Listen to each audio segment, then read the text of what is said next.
Okay. I am me and you are you. Yes, and that would work, except there's this thing, David, called common knowledge.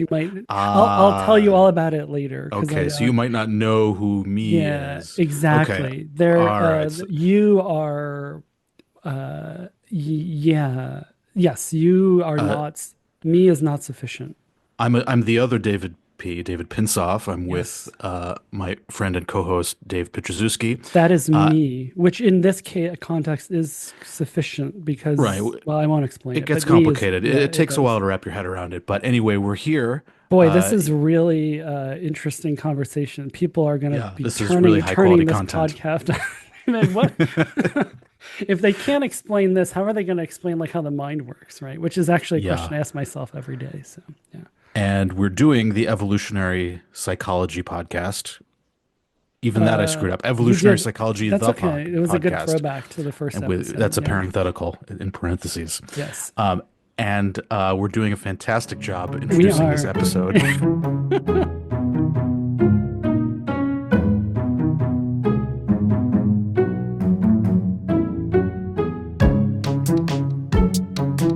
Hey, Dave. Hey, David.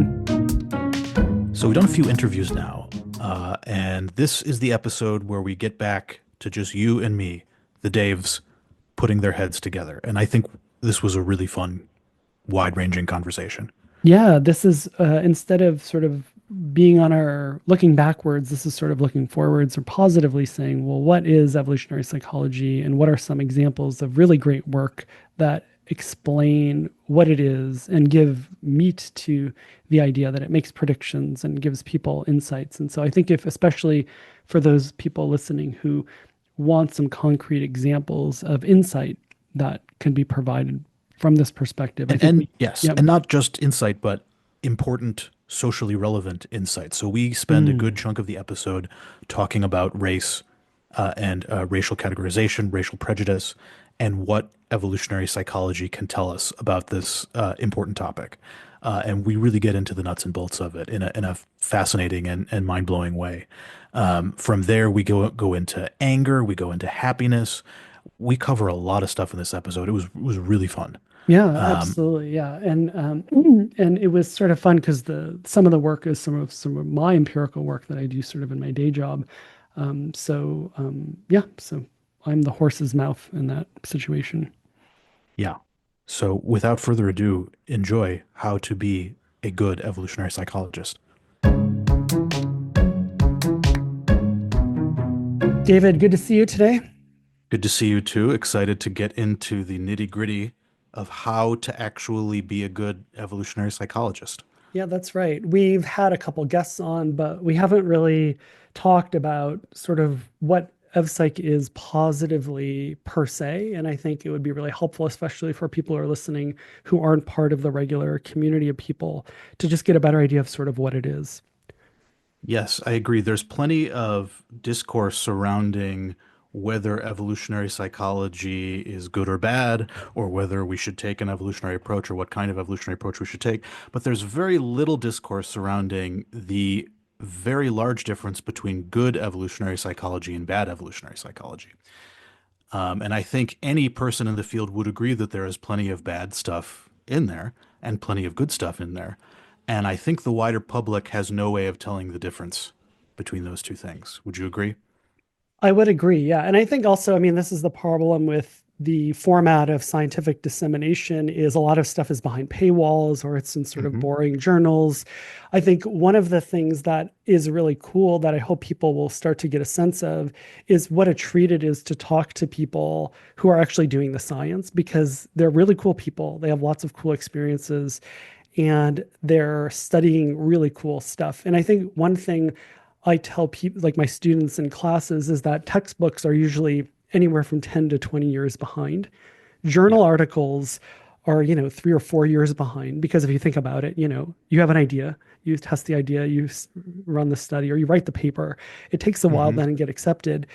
Talking to people, you really catch up. And so, if you're reading a popular book or a textbook, you're 20 years or 15 years behind.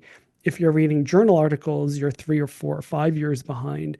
But if you're talking to people, you really get the up to date stuff. And that's a real treat to have. And so that's the other thing is so much of the empirical work and theoretical work is so new. Like David, we'll talk about your humor work in some episode. Hmm. I just saw that a couple months ago. I was completely blown Hmm. away. Um, John Tooby, he passed away recently, but he was one of the founders of EvPsych, and he would famously sort of say you shouldn't study humor as your first project because it was such a tricky thing to do. Um, and I think humor has always been one of these sort of things that are difficult He thought in it was tricky in the sense of mysterious, or people won't take you seriously as an academic if you No, no, study no, it, no, or no. The first one, he said sort yeah. of, you should start a project with clear selection pressures and an obvious Ah, design. So yes, sort of something like, not starving to death, yes, reproducing, clear yes. survival, reproductive benefits, clear Uh-huh. selection pressures, humor, things like that. He put humor in this category of there's such a number of layers between clear design and the Hmm. phenomenon that it would be very tricky, especially for an early career student to do. And I think seeing your talk, you lifting the veil of actually there's only a few straightforward designs involved. It was Hmm. just to your credit. I'm sorry, I sort of feel like Thank I'm you. doing a teaser here. So we Oh, should, but anyway, yeah, no, it was a really good and cool insight. But I think the point is that's an example of cool new work that it's exciting to talk about or share in this venue as well. yeah, it's not very widely understood just how young the field of evolutionary psychology is. So it started in the 90s. I mean, sociobiology was sort of the early beginnings of it. E.O. Wilson was beginning to bring ideas from evolutionary biology to study the social behavior of animals. And in his classic book, Sociobiology, he had a final chapter on humans, where he started to apply some of these ideas from evolutionary biology and the neo-Darwinian synthesis to humans. And of course, it was extremely controversial when he did that. Um, but I think it took a couple decades to find the right way to apply evolution to human behavior. I mean, E.O. Wilson got some things right, but I think the framework of sociobiology was not psychological enough. And that is where Tooby and Cosmides came in the 90s with evolutionary psychology, where the adaptation in question was not behavior, but psychological mechanisms, cognitive systems. There are many ways to describe them, but the stuff in our head that takes in information and guides behavior, that is the appropriate target of scientific inquiry. That is where we should be looking for adaptations and for functional organization. We should not be looking at the level of behavior per se. We should be looking at behavior regulation systems inside the nervous system. That's right. So yeah. The level the invariance is the design. And a good example of that would be something like plants growing towards light. If you tried to have a science of describing where all the plants are growing, it would be complicated. Plants are everywhere. They're Hmm. growing in all kinds of directions. The Hmm. level of invariance is there's something phototropism, the auxins reduce the plant growth. And so that you can economically describe all plant behavior. I mean, there's other designs too, but in terms of phototropism, the invariance is the underlying rule of, bend towards light as Yes, you're that's growing. it's a beautiful analogy because if you were to try to study plant growth as the target of scientific inquiry, you'd be very confused. You'd have, plants moving in this direction and that direction to, in this diagonal, that diagonal, and you would have no way of understanding why they were growing in which direction. And you could collect all this data about all the different trajectories of different plants, and you'd be incredibly confused as to what was going on. Uh, and it is only when you realize the adaptive function of phototropism that you can organize all that data in an elegant and parsimonious way, and you can look at the level of the growth regulation system within the plant that was uh, designed by natural selection to find sunlight. And I think a similar paradigm shift is needed for human psychology. We shouldn't be looking at the superficial level of behaviors. We should be looking deeper at what are the underlying systems that were selected for to generate the behavior. That's right. And it's also, this is a point that Paul Smaldino makes, and before that, Noam Chomsky, which is that just as a general point in science, and Noam Chomsky has a nice example of this, where you could set up a video camera and record a bunch of leaves falling outside of your window. You could record that, get a statistical analysis of how do those leaves behave. And one could probably get a better prediction of how those leaves will behave than even a physicist could do, right? But the problem is that that sort of statistical description of those leaves is brittle and doesn't apply to new contexts. And this is Paul Smaldino's point, where if you have a mathematical description of behavior in a certain context, if a new context in a new context, the behavior won't be the same, then you actually lose the predictive power of the model. So, for example, those particular leaves falling on that particular place, you might have a good model of that, but you're not going to be able to model something else falling, right? Because it's just Mhm. different. And there's nothing in the theory about drag coefficients or things like that. And so, one of the Right. reasons scientifically to have an underlying model that is causal is that it allows you to make inferences to new situations. And otherwise, you're sort of stuck with descriptions of a particular set of behaviors, but you lose the predictive power of a scientific theory. That's one of the main differences between just a description. And we talked with Dan Conroy Beam in a previous episode about um, there are a lot of theories in psychology that are descriptions of what happens either in a study or just general behavioral phenomenon. But if you don't unpack the underlying causal invariances, like phototropism, then you're just stuck with statistical descriptions of those plants growing in those places, but you might not capture the right data in terms of like which direction is the light coming from. Same thing, the plants or the leaves falling and the video camera, if you extrapolate to a new context, that model might be useless. So it's very brittle. And so the point is a theoretical approach where the level of invariance is not behavior, but the underlying psychological design. I think this is sort of where we are as a field in psychology generally. And I think EvPsych was on the forefront, and Lita and John's work in particular, really on the forefront of pushing that idea that the level of invariance is in the mind and the software in the mind, not at the level of behavior. Yes, absolutely. And certainly psychology is stuck in this rut where there is a proliferation of endless biases and effects that pile up. I think Wikipedia has a list of biases. It's like hundreds long.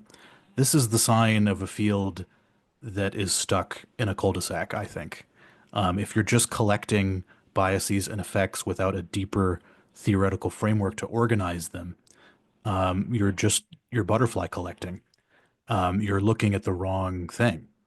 Um, so I think that is one of the great benefits of evolutionary psychology is it causes you to look deeper into the underlying structure of the mind, into what we might call human nature, for lack of a better term, the reliably developing species typical developmental and psychological architecture that has been produced by natural selection.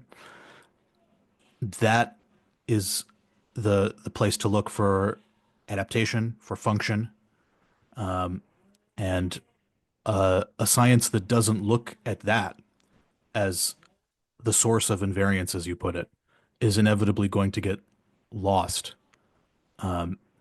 in descriptive cul-de-sacs and overfitting to data rather than finding the underlying patterns. Yeah, I think that's right. I think what you're saying is that the evolutionary psychology is a kind of correction, and there are other ways to get there. like I think there are areas of like AI or computer science or anywhere where people have there's sort of tasks that need to be solved that Hmm. get at uh, aside from just the behavior, what is the underlying design that I think Hmm. is sort of a crucial thing, and we're still not quite there. Yeah. One thing maybe to shift to make this concrete for listeners, especially. Hmm. Let me pose a question to you, and you can take this question if you want. So, Cool. one of the common misunderstandings of evolutionary psychology is that it's a just so story.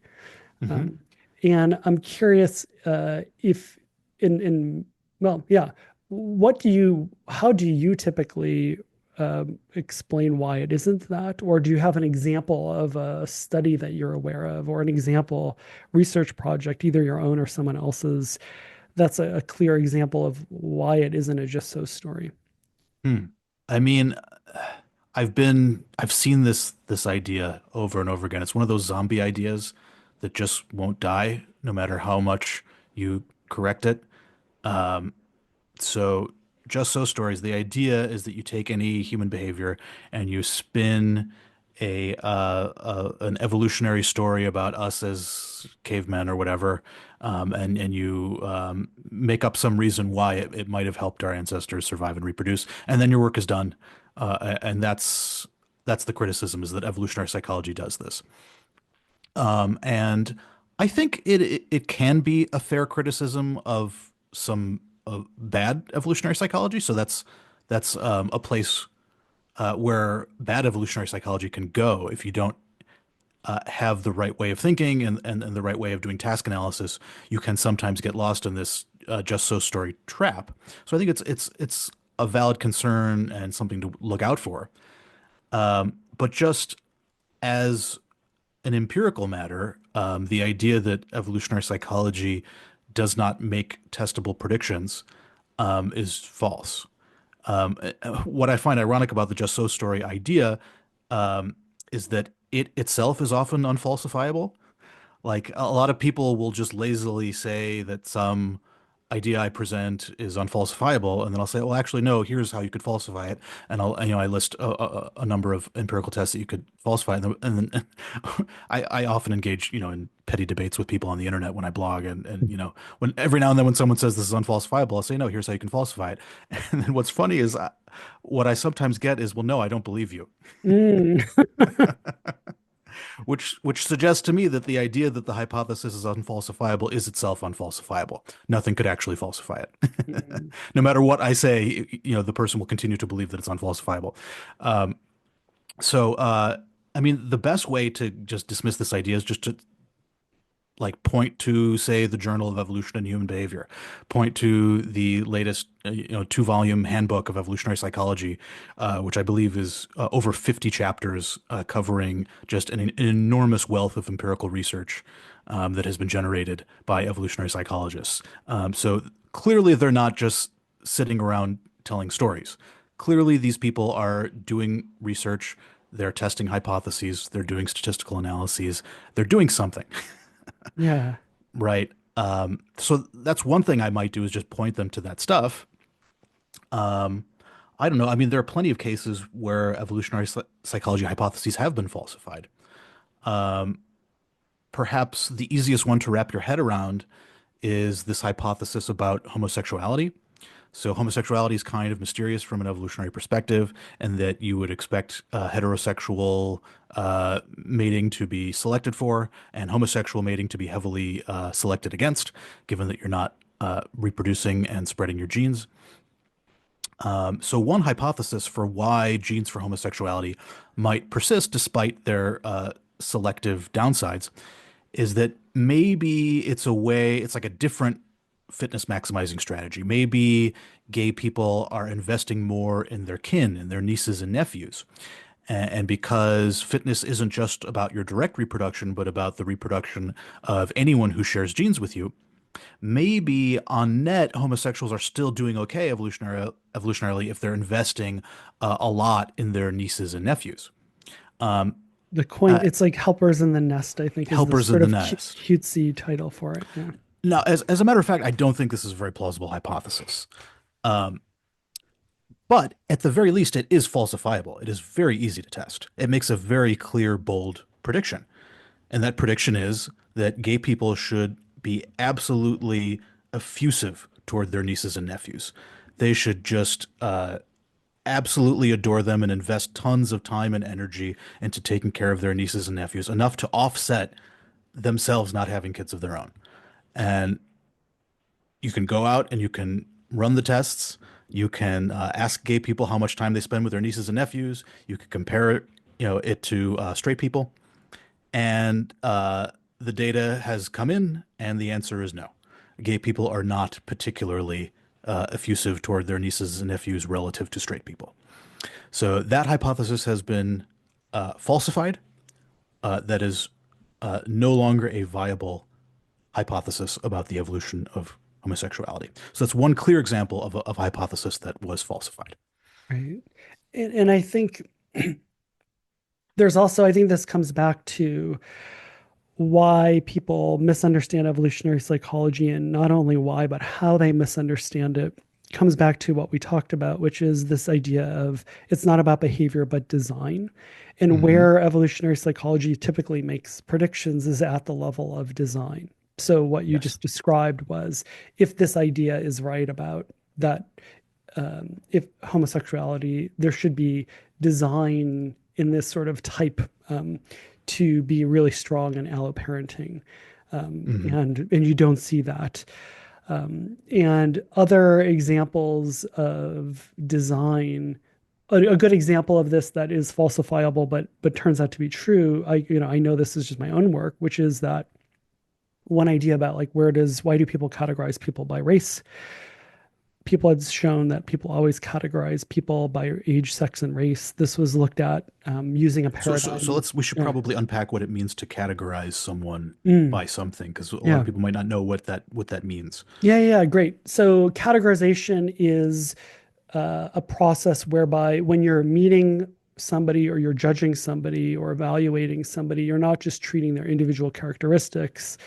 Oh, this person is nice, or has this particular attribute. They're also an instance of a broader category, which is a set of people. So they might be all. This might be a woman. This might be somebody who is of a particular tribe or race, like they might be black or white, Hmm. whatever the local sort of cultural categories are. Hmm. Um, an old person, a young person, and this has been an important part of studying social cognition since the 20th century, especially in social psychology, because many bases of discrimination and unfair treatment are treating people not because of their individual attributes, but because of the category membership that they embody or people perceive them as embodying. So, for example, Hmm. if you apply to my to be a renter in my apartment, if somebody is using a social category as a basis to not allow them in, that's discrimination, right? And it's not that there's any problem with them as an individual, it's that because they're an instance of this category. So, category based discrimination is a really important social phenomenon to understand. Hmm. And categorizing people, that is, when a new person is encountered, the cognitive process whereby their their cues that they embody in their face or how they look or talk or whatever, because they can be verbal, they can, how they talk can be a category. Hmm. These all activate the representation of the category. And understanding that process is really important because it's the categorization process that's the first step prior to any discrimination.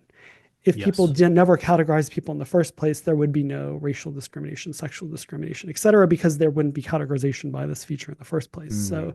So there was a long history of trying to understand not only the discrimination or the attitudes people held towards these categories, but starting around the 1960s and 70s in the areas of social cognition, people wanted to start to understand, well, what are the cognitive processes that cause people to categorize by social categories in the first place? What are the social categories people use?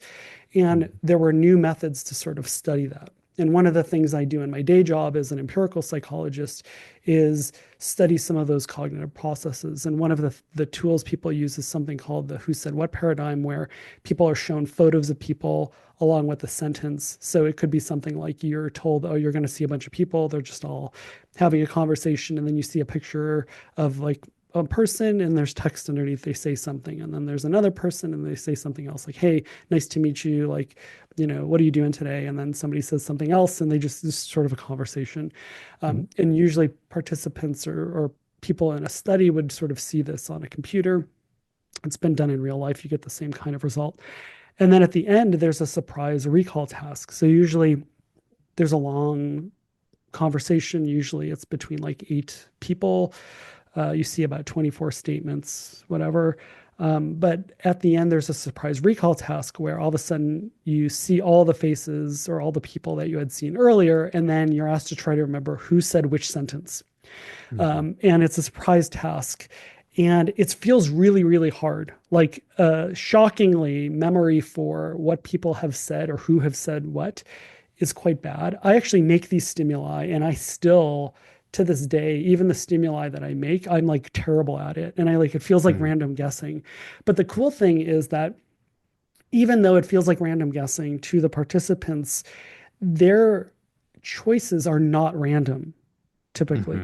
And what happens is that, so for example, if you present people in the conversation that differ in their sex, so half of them are male, half of them are female, when people are given that sentence and they look at it and they're like, hi, how are you doing? Like, what are you doing today? And they're like, man, I don't remember at all who said this. And you just click on one of the faces you saw randomly. Feels like random guessing. You're not conscious of anything. But it turns out that, and this is a very reliable, replicable finding, is that what ends up happening in people's cognitive processing is that they're categorizing the statement not as just coming from an individual, but also a social category. So, for example, this is a statement coming from a woman or a man.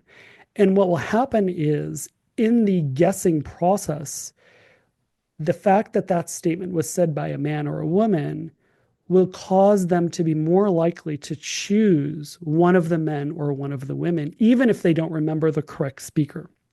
So in other words, like if there's 4 male speakers, even if they get the male speaker wrong, the actual particular individual one, they'll be more likely to attribute it to another one of the men. So if you and I were talking to somebody and they forgot which one of us said it, Which David? Yeah. yeah, exactly. They'd be like, well, one of the Davids said it, right? Yeah. And Or one of the men said it.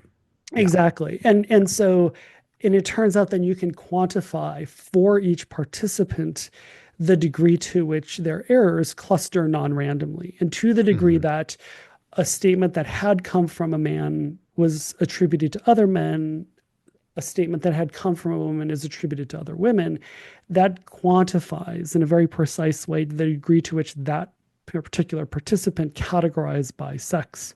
And it's good because it allows you to measure categorization by, for example, sex in a way that's non-conscious. So there's no social desirability things. Because if you ask somebody like, oh yeah, no, are you categorizing people by like, race? The people are like, no. But like they might be, right? They just know that I'm not supposed to. So you just sort of are you likely to confuse what one black person said with what another black person said? Yeah. They're like, oh no, of course not. No, exactly. Yeah.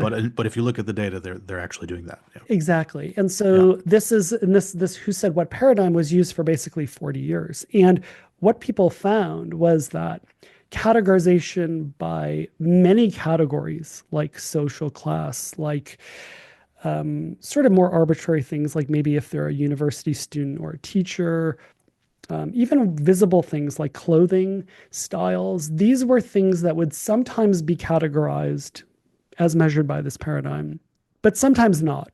Yeah. So like it would just sort of depend on, is it relevant or not? Like we all have this experience of like, sometimes we categorize people by like whether or not they are a supporter of a particular team or of a political party or something, and maybe not other times, like it's just not relevant. But there were certain categories that people always use, regardless of whether or not it was relevant to the context. And one of those was, one of them was sex, as we talked about. One of them was age. Hmm. Usually broad strokes of age, like old, young, kind of Yeah. thing. And then the third one was race. Hmm. And especially for race, people were interested in seeing if there was a way to reduce categorization by race. Hmm.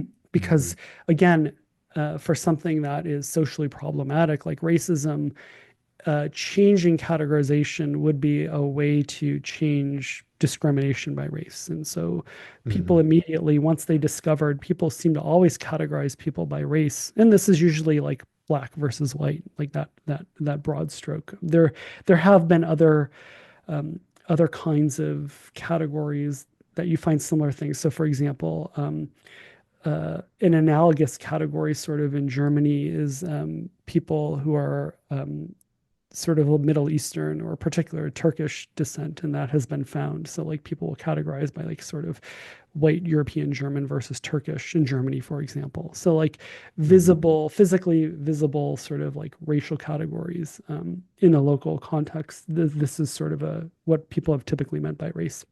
Okay, I just want to lay the groundwork Yeah. for the discovery that I think you're about to get to, which was made by an evolutionary psychologist. So, in this context of when was this research being done? Like 80s, 90s? The first who said what paradigm was done in 78. 78. And Okay. then from then on, in up and through early 2000s. So Okay, so this is 2 or 3 decades of research on this paradigm, and people are finding that the mind is intuitively categorizing people by race. correct. And the holy grail that everyone in this field is looking for is how do we get people to stop categorizing by race? That's Because right. the thought is, if we can cut this at the root, and if we can stop people from categorizing by race at the beginning, then it will solve this downstream problem of people discriminating or treating black people unfairly. All of these social problems that we as social scientists are trying to solve, we can cut them at the root by trying to eliminate this bias in the human mind to categorize by race. So everybody is looking for the holy grail of how do we get people to stop categorizing by race. Is that a fair characterization? That's right. And I think I'm not even sure they had that all of that in mind. I think some of it was just at the level of, well, we're finding it is always a basis of categorization, and it would seem like a good idea to get it to not be. So let's figure out a Hmm. way to do it. And people sort of stood on their head, I think, is a fair characterization. They would change the relevance of race. Many Hmm. theories in social categorization were theories that predicted roughly that if a context is relevant to the category, then it should be categorized. Yeah. So And relevance, yeah, mhm. um, Uh, or stereotypicality. So is mhm. the context one where race is relevant for stereotypes, or is it counter stereotypical? All of these things, telling people attend to race. So that part of the instruction would be attend to the race. A different set of instructions was don't attend to race. Mhm. The Didn't work, default did is it? Yeah. nothing changed. So Yeah. everything that the current theories of categorization were predicting weren't working. Yeah. Yeah. And I also wanted to add that at this point, you can correct me if I'm wrong, people were starting to grow rather pessimistic about the possibility of eliminating this tendency to categorize by race. There was even some talk of maybe this is just a part of human nature. Maybe this is just in our DNA. We're innately racist because of our evolutionary heritage. There was some bad evolutionary psychology coming out of social psychology at this time, that maybe this stuff is hopeless and that we're innate racists, right? Yeah, I think I think that innate racist was sort of outside the professional Hmm. vein of research. The professional vein of research, however, did was as you it's correct what you're saying. It was not just resigned to it would be inevitable. They Hmm. were, to their credit, trying to make claims about the underlying design. And so one of Hmm. those claims was, well, maybe it's built into our psychology. I don't think they were Hmm. claiming we're sort of innate racist, Yeah. but it sort of amounts to the same thing, which is that race, age, and sex are all really important. Hmm. And they may be primitives to the human mind and sort of Yeah. built-in categories to the human mind. Hmm. And that was the conclusion, reluctantly, Yes. particularly in the case of race, based Hmm. on these decades of failures to change categorization by race. Correct. Hmm. Okay. Yeah. All right. Now, should evolutionary psychology enter the stage? Yeah. So, and this is where this is a really nice example of two principles, one of evolutionary psychology not just being a just so story. And the second thing is that having an idea of an ancestral environment Hmm. as different than modern circumstances, both of these principles are really useful for what we're about to say, and were really necessary for what we're about to say. So, what ended up happening was, and so Lita Cosmes, John Tooby, at the time Rob Kurzban had did some work, and then I've done a lot of this work as well. So sort of all of us as a team are sort of responsible for this work. And we're just talking about it because I know it so well. Hmm. Yeah.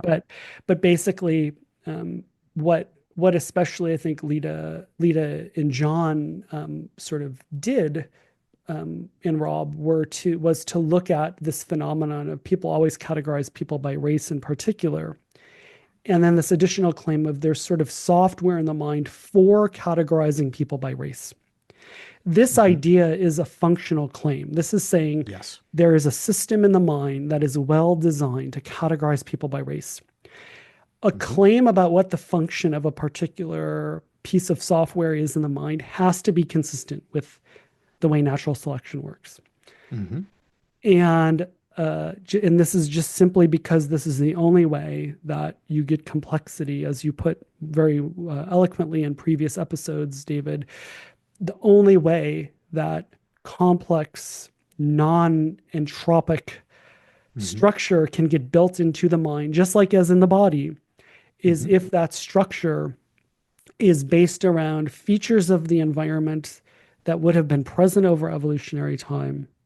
Hmm. And those structures would have responded to those features that would have been present over evolutionary time in a way that would have been fitness benefiting, i.e., would have generated differential reproductive success on Hmm. average over Yep. evolutionary time.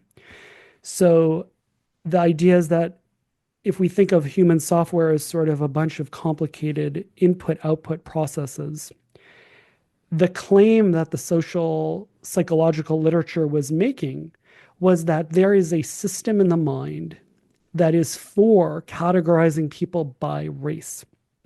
And this is Hmm. precisely where an evolutionary approach comes in handy. And I want to interject. This is also precisely the point where bad evolutionary psychology could have been done.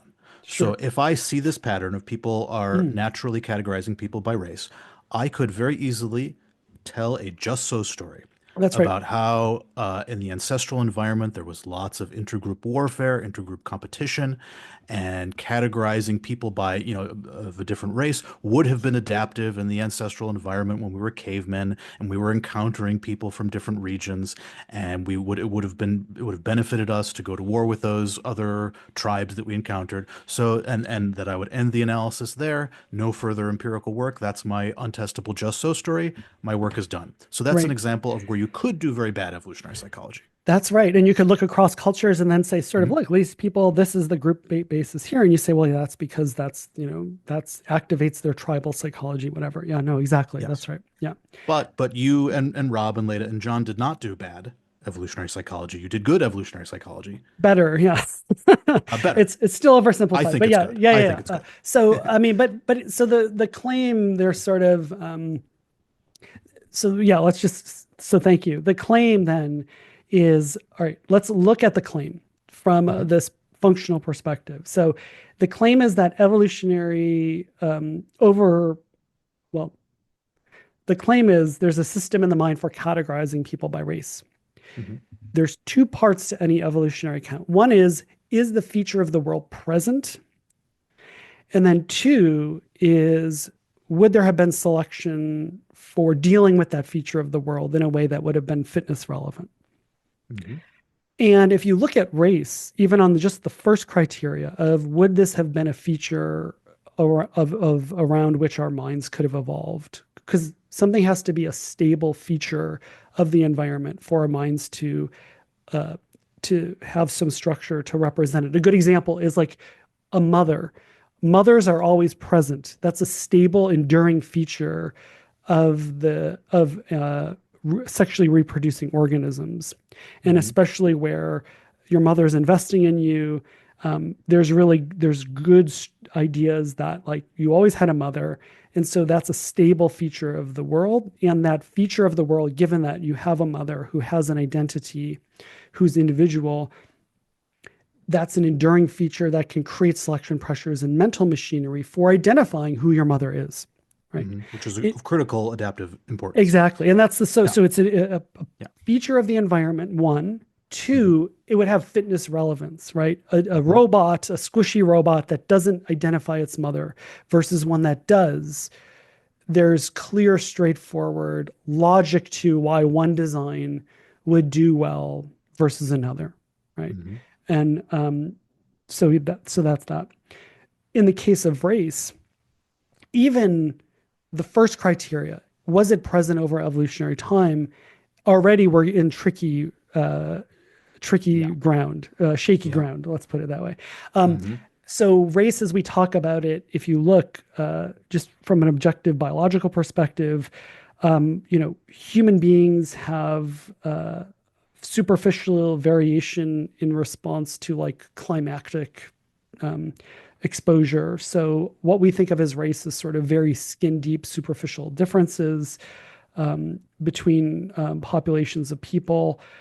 But the degree to which those physical features track ancestry is actually quite weak because different populations of people who have different recent common ancestry can look similar because they've been exposed to similar climates, or it's sort of things like how much melanin people have, like what their eye shapes are, things like that. A lot of these things are very superficial adaptations, and they're very recent too.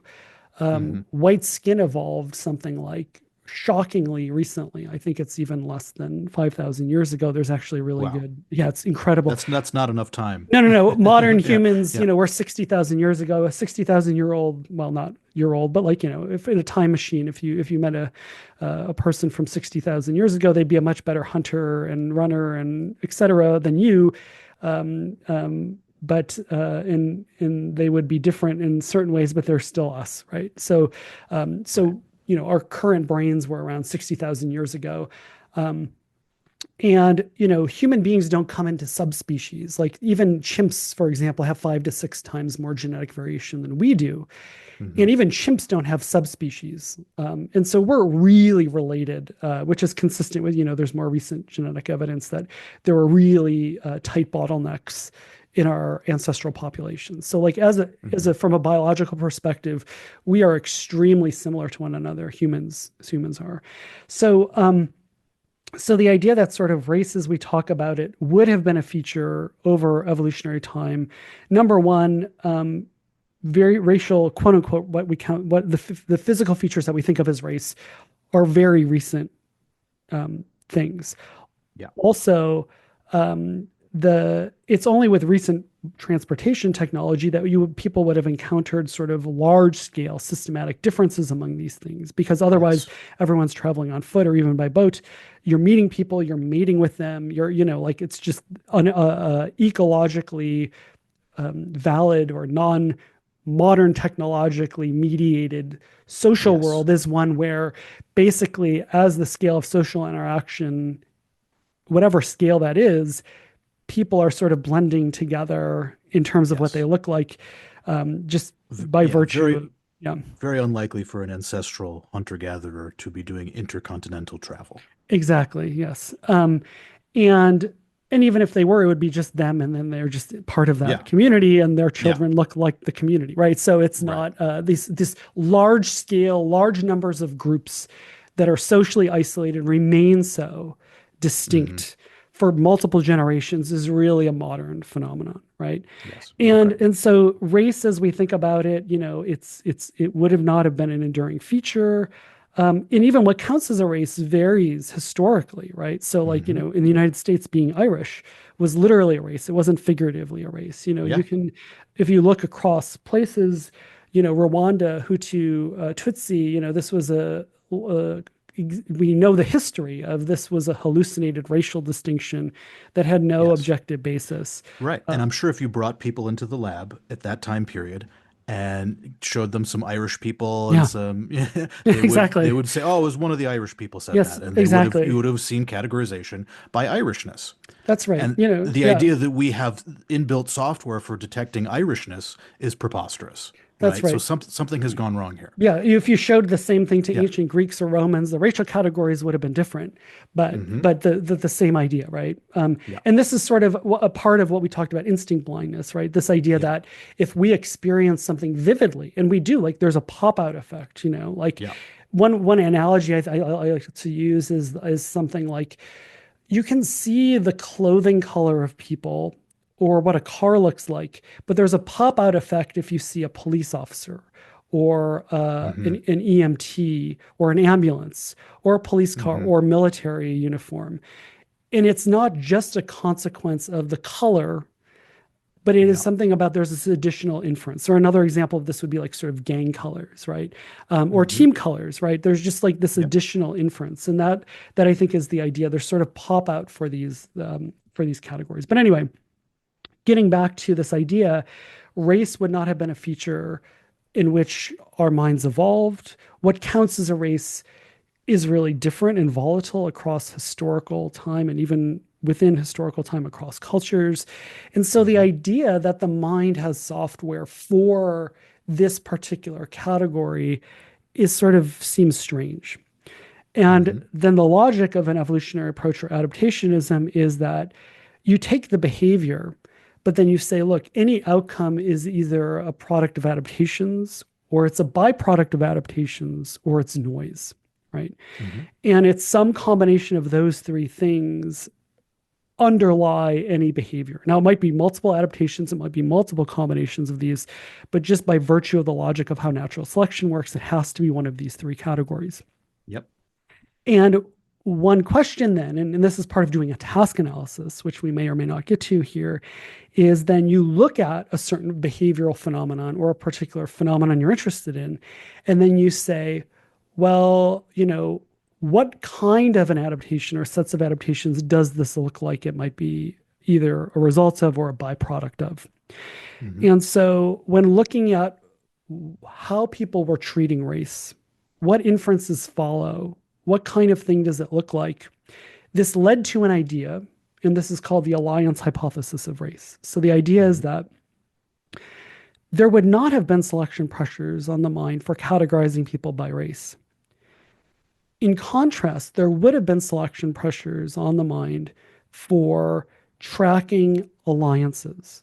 So, Mm. an alliance is people joining together to cooperate. That cooperation can also involve antagonism. So, then an alliance can be who's on whose side in a conflict. It Hmm. can involve coordination. So, who's coordinated with who. Yep. And there's a lot of evidence, a lot of theory, a lot of modeling, what we know from the hunter gatherer literature and just deductive logic is that, And even comparative evidence of yeah, from other primates, chimpanzees also have intergroup differences. right, Yeah.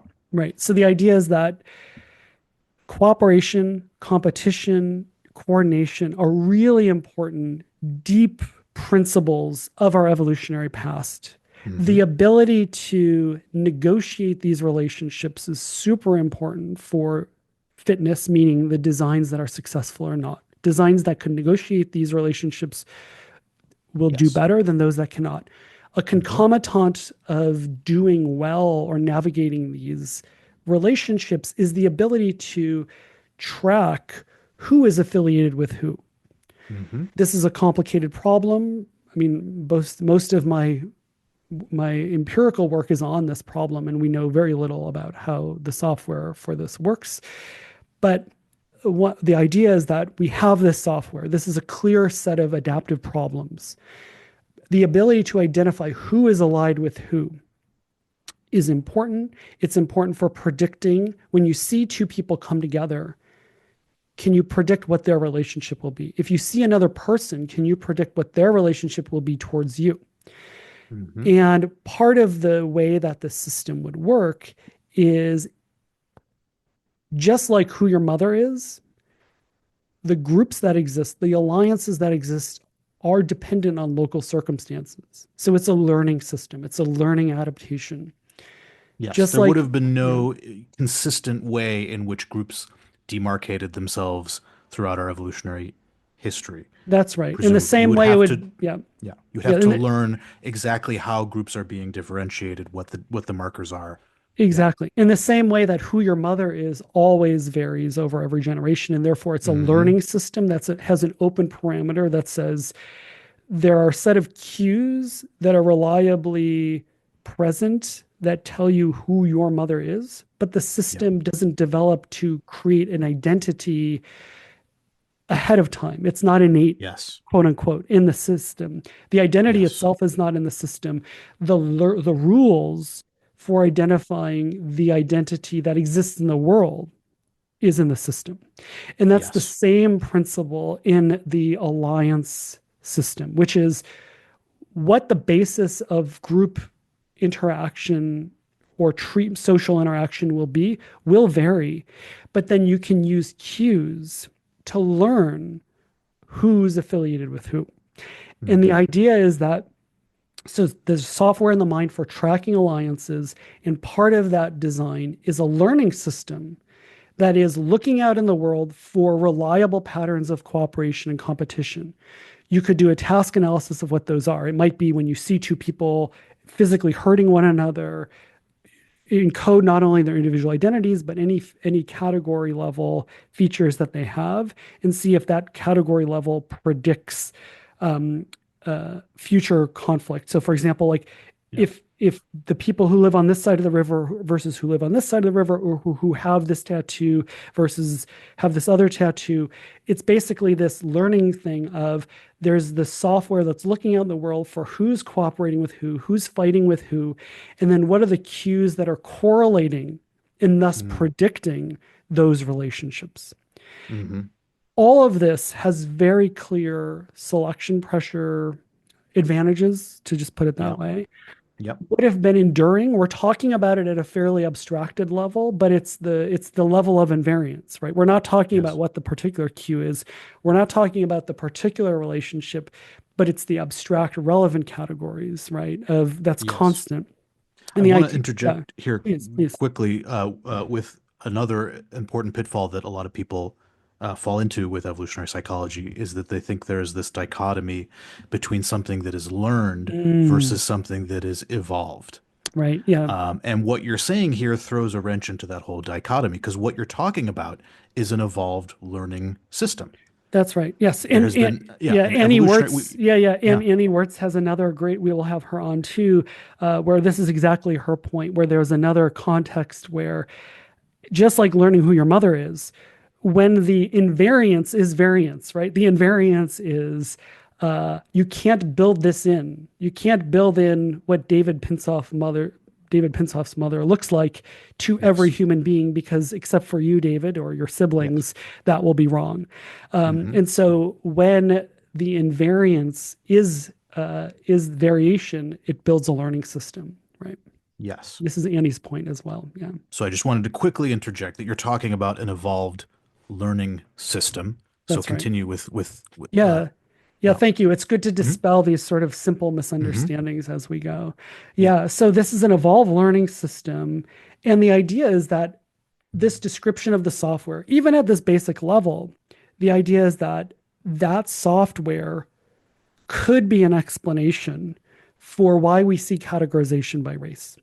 And Hmm. the argument for that was that in a place where certain physical features become correlated with how people interact and treat one another, and there's a clear history about what that is in our culture and many cultures and in most of our um, current milieus. Uh, so certain physical features become associated with how people treat one another, interact, and get along. So this software, this alliance tracking software, and that's just the label for it, when it grows up in a society or a social world in which certain physical features are picked up by this alliance tracking system, the idea is that those physical features are predicting these relationships. The evolved learning system is picking up on those physical features. It's not designed to pick up on physical features per se. It doesn't care Hmm. if they're physical or not. The Hmm. idea is that it's learning which physical or which features, I'm sorry, I don't mean physical features, any cues that Yeah. predict how people interact or get along with one another. It picks up on those and then it stores those as being relevant for predicting other people's behavior, but then also how they're going to interact with me and how I should interact with them. And the idea is that that that kind of software could explain why people are categorizing people by race, Hmm. which has nothing to do with there being a dedicated system for categorizing people by race in their Yes. heads. Yeah. Yes. And I want to add one more thing that people get caught up on. So, a common criticism of evolutionary psychology is that they think everything is an adaptation. They Mm. think our belly buttons are adaptations so that we could, put nuts and small pieces of food there. They think that, our the ridge of our nose is an adaptation to hold up our glasses. They see adaptations everywhere, even where they don't exist.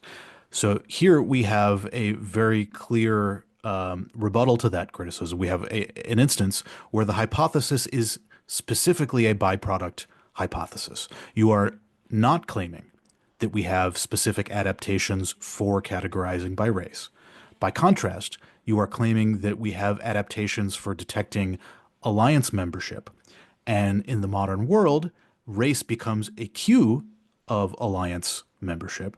And so we categorize by race as a byproduct of adaptations for categorizing by alliance membership. So this is a byproduct hypothesis, not an adaptationist hypothesis. I just wanted to state that for Correct. the record. Yeah, Yeah. yeah. And I would even say further, the idea is that what race is a hallucination in the sense of race doesn't exist objectively. It's that it's a social convention and the physical features that we think of as race get picked up on, and why they become race is because they're those things that have been picked up by this alliance tracking machinery because of the way that these features have been used historically and as a Mhm. basis of discrimination. Um, and I mean that in the precise sense. I mean, discrimination, it could be treating other people better, for example, like, um, white people discriminating towards on behalf of other white people. But the idea is that like these categories, again, like the Hutu Tutsi thing, can be not based on a sort of objective features, right? It's just a Yes. coordination hallucin. It could just if everyone has shares this is coordinated around this. That's where you get the category race appearing. It's after it has become socially predictive and people are acting as if it's socially predictive. That's Hmm. it's a social construct in the precise meaning of that word. Yeah. Um, so this explanation of being a byproduct, and thank you for emphasizing that. What's crucial about it is this makes predictions. Hmm. And it makes predictions because the claim is there's a well-designed system for tracking alliances. And part of that includes then that it should be sensitive to what who's cooperating with who, who's competing with who. And the job of this system is to track these relationships, keep track of the cues that predict them, and then use these cues to generate inferences about who will cooperate with who will compete with who, etc. So the paradigm that had shown that people always categorize by race, this who said what paradigm, what Rob and Lita and John and myself have done, and we've really tested the heck out of this, and Hmm. I'm quite confident in it. And I was a bit skeptical at first, but I convinced myself, and that was a good, um, you know, that was a good, 10 or 15 years of running lots of different studies trying to falsify it. Um, was that this system what it should be designed to do is to track the validity of a queue. So if race is being treated as an alliance queue, in the old studies, there was nothing in the stimuli that told people that there was some other alliance queue present. So even though the Mm. conversation wasn't about race or relevant to race, the idea is that alliances, especially alliances that have to do with like people treating each other, at the level of like, conflict, strong levels of discrimination that are valid across situations, people's lives. Um, there's no better cue of alliance in the stimuli except for race. And so the Mm. reason why people were categorizing people by race is because this software system, this alliance tracking system, was looking at the people, detected this relevant cue, and it wasn't detecting any other countervailing information. And the idea is Mm. that the alliance tracking system, if it's well designed, should be able to pick up on which cues are relevant for the current situation. Mm. And so the idea is that a well-designed alliance tracking system, it has to, as part of its job, juggle multiple alliances Mhm. and be able to inhibit when a current alliance, a particular alliance is not relevant, and activate one when it is, and learn about Mm. new ones. These are Yes. just the implications of a well-designed system. Yes, it would be disastrous if you were to use an outmoded alliance category and mispredict who is going to come to your aid or fight with you, That's right? right. This would be a disastrous outcome from a Darwinian perspective. We would expect design for getting the answers to these questions right of what is the most relevant alliance in the current social environment. That's right. Yes, exactly. It needs to be a flexible, nimble system that's Hmm. really sensitive to like what is currently organizing the conflict. And if you get it wrong, you're in trouble. Yeah. And this prediction then is that so that's the idea of how the software works. So then what you do is then you think, okay, the software is an input output system. Current humans have this software. How can we test to see if that's the design underlying racial categorization? Yes. And then you take then say, well, what are the class of inputs that this thing should be sensitive to? And so we've conducted studies where we show people in this who said what paradigm, just social groups Yep. that are a basis of cooperation. So we tell people like, look, this is a group of people. They're all working together, traveling. They really trust and count on one another. And you show them having a conversation where one group is talking about how they all work together, spend a lot of time together, trust one another, have had difficult, dangerous experiences together. And then Hmm. there's another group who also is similarly like that. And so you're basically Hmm. showing people the system cues of this set of people are all highly cooperative. This other set of people are all highly cooperative. And it's, with like text, but presumably there's like any number of cues that you could use. Yeah. Um, but this was a first pass test of like, if there is an alliance tracking system, these cues of a history of deep engaged cooperation for each group, with one group, group A and group B, right? Hmm. This should satisfy the input conditions of the system. Hmm. And then the idea is that if this alliance tracking system is good at not only picking up on new group memberships, it should also be able to deactivate or inhibit the use of cues that are no longer relevant.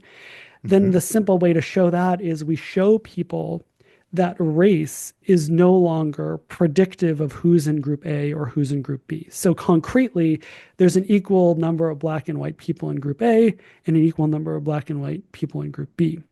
And Hmm. so as the people are shown having this conversation, so basically there's somebody in group A and they're like, hey, nice to meet you. And the groups are having a friendly conversation, but the people are getting a window into, oh, there's one group here. They're all, I think it was something like Habitat for Humanity and like Partners in Health, Okay. like they were charity groups. Yeah. Um, each charity group, those groups really work together. And the people who are in that group are all in alliance, basically, is the idea. Yeah. Yeah. And then that idea then is that there's two important cues in that stimuli, in those stimuli. One is that race is no longer predictive of who's allied with whom. Yep. And then there's a new basis of alliance, which is this team membership. And Hmm. basically, when you do that and you show people the same stimuli that in the past studies had always found categorization by race, in Yep. fact, you get categorization by the new team membership, by charity group membership, Hmm. and you get people strongly decreasing their categorization by race. And we vary how strong the cues are to charity group membership. And in the conditions where it's very strong, Hmm. people are often not categorizing by race at all. You say that again, not Not categorizing by categorizing by race. race at all. So you have accomplished the Holy Grail. You have done what social psychologists have been trying to do, have been hoping they could do, which is to eliminate categorization by race. And how you got there was by doing good evolutionary psychology. And it's hard to see how you could have gotten there without doing that kind of evolutionary psychology, right? Yeah, I mean, I think that's fair. I mean, it's yeah, I'd say that's fair. So I consider that a big win for evolutionary psychology. It is an empirical discovery that we did not know existed. Doing this kind of evolutionary thinking resulted in this new discovery, and it's an extremely important discovery. We basically learned that this thing that we thought was an ineradicable part of the human condition, which is racial categorization, we thought it was impossible to get rid of. And then here come the evolutionary psychologists saying, wait a second, the idea that we would have evolved software for categorizing by race makes no sense if you know anything about human evolutionary history. What makes way more sense is that we would have alliance detection systems. If you give cues of alliances that are more relevant than race, we would expect the mind to categorize by alliance and not by race. And lo and behold, we run the test. Humans categorize by alliance and not by race. We have eliminated the tendency to categorize by race. The first paper that ran this test, I believe, was with sports teams. They found that racial categorization was eliminated. They called the paper "Can Race Be Erased?" And of course, the answer that the paper gave was yes, it can. So I find this to be a really inspiring success story for the field. Would you agree with that assessment? Yeah, and to be, I sort of, because it's my own research too, I sort of feel Yeah. like a bit, maybe it's false modesty, but I'm kind of like, what, there's still a Yeah. lot we don't know. Yes. What one thing that's really important to say, because if people are thinking about it, they might have this concern, and I had many concerns, Hmm. is we know because of the research, we know a lot about how this works. And there's a couple of things that are important to say. One is if you do the exact same manipulation, but instead of with race, you do it with sex or Hmm. with age, which were the big three categories: age, sex, and race. So, in other Yeah. words, you instead of crossing race with team, you cross sex with team, meaning there's an equal number of men and women on each team, or Got it. there's an equal number of old people and young people on each team. Hmm. Yeah. Age and sex are not affected by the same Mm. manipulation. And that's really Interesting. important because you might think, well, the reason why people are reducing their categorization by race is because the mind is just shifting attention from one category to another. And so Hmm. people can only keep track of one category. But it turns out people have no trouble keeping track of alliance and sex or alliance and age. So Hmm. it really seems to be that alliance is rival with race specifically. And the Mm. idea for why we believe that is, and this is consistent with this idea, the data are consistent with this hypothesis, is because, in fact, race is an instance of alliance. And the idea is that this pattern of data is the prediction and consistent with that idea that really, as far as the mind treats it, race is an instance of an alliance cue. Um, Mm. there's another thing that's important too, which is that, and this is where the evolutionary psychology is smarter than I am, Yeah. is that I also wanted to know, well, how is racial categorization being reduced? In memory literature, and it's a memory task, the Who Said What task is a memory task, Yeah. there's two different ways that information can be lost. So if you're like studying for an exam and you forget it, or if you don't know the answer, one way is that the information was never encoded in the first place. So, Hmm. for example, you weren't paying enough attention. You just stopped paying attention to race, for example, in this Got case. it. Yep. The other possibility is that the racial information is encoded, but then it's not retrieved during the Mm. task. And I actually didn't know which two things it would be. And there's a way to experimentally test between encoding versus recall. So the question is the reduction happening at encoding or is it Hmm. happening at recall? But there's a way to experimentally test between the two. And I ran that study. And what I found was that categorization by race was being encoded, but it was being inhibited in the system. And there's a paper people can look it up if they want you to know how you know that. But basically, those details are sort of kind of in the weeds. But the point is that that's actually a really smart way for the system to work. And that was actually Hmm. something that I hadn't really thought about. But the Hmm. idea is that um, if there's an alliance queue that has a high prior probability of being relevant Hmm. across situations in your life, and then all of a sudden you're faced with a particular context in which it's no longer relevant, the system has two possibilities. One is to encode the category but not use it for this particular context. And Yeah. another is to just ignore the cue altogether. Yeah. And if you think about what a really well-designed system should do that has the job of tracking alliances, if there's a cue that's really high prior probability of being relevant, but it's not relevant right now, then a really good system should encode but inhibit it. We talk about it. Mm. The expression was promiscuously encode but selectively retrieve these Mm. categories. And so that was a nice example of sort of an empirically generated insight into the design of the system that in retrospect sort of uh, the way a well-designed system would appear. But that's one Hmm. where even I wasn't even being adaptationist enough about it. I was sort of, Mm. and so this is a good example Yeah. of the system is really well designed for this function to the point of even me, a hyper adaptationist, wasn't giving it enough credit. And it was like, no, no, no, I'm actually really smart here. I'm going to show you this additional design feature. Yeah. That's really cool. It makes sense, on reflection. So like, let's say we have, the Habitat for Humanity, and I don't know what the other charity was. Let's say it's the Make-A-Wish Foundation. And so we have this strong cue that these two groups are in a cooperative relationship with other members of each group. And so that's going to be more relevant for this situation than race. It would be very bad design if we just totally forgot about race. Mm. Because it's such a relevant and enduring feature of modern social environments, it would be a bad idea to completely dispense with it altogether, because you never know. Maybe there could be a racial conflict between one of these organizations. Maybe one, African American accuses the organization of discriminating against him or her, or unfairly treating the black staff relative to the white staff. These issues could easily crop up as they do in workplaces around the country. It would be very foolish to forget about race altogether. What you want to do is keep the information online, keep it available, but just suppress it because there's a more relevant cue right now in this particular situation.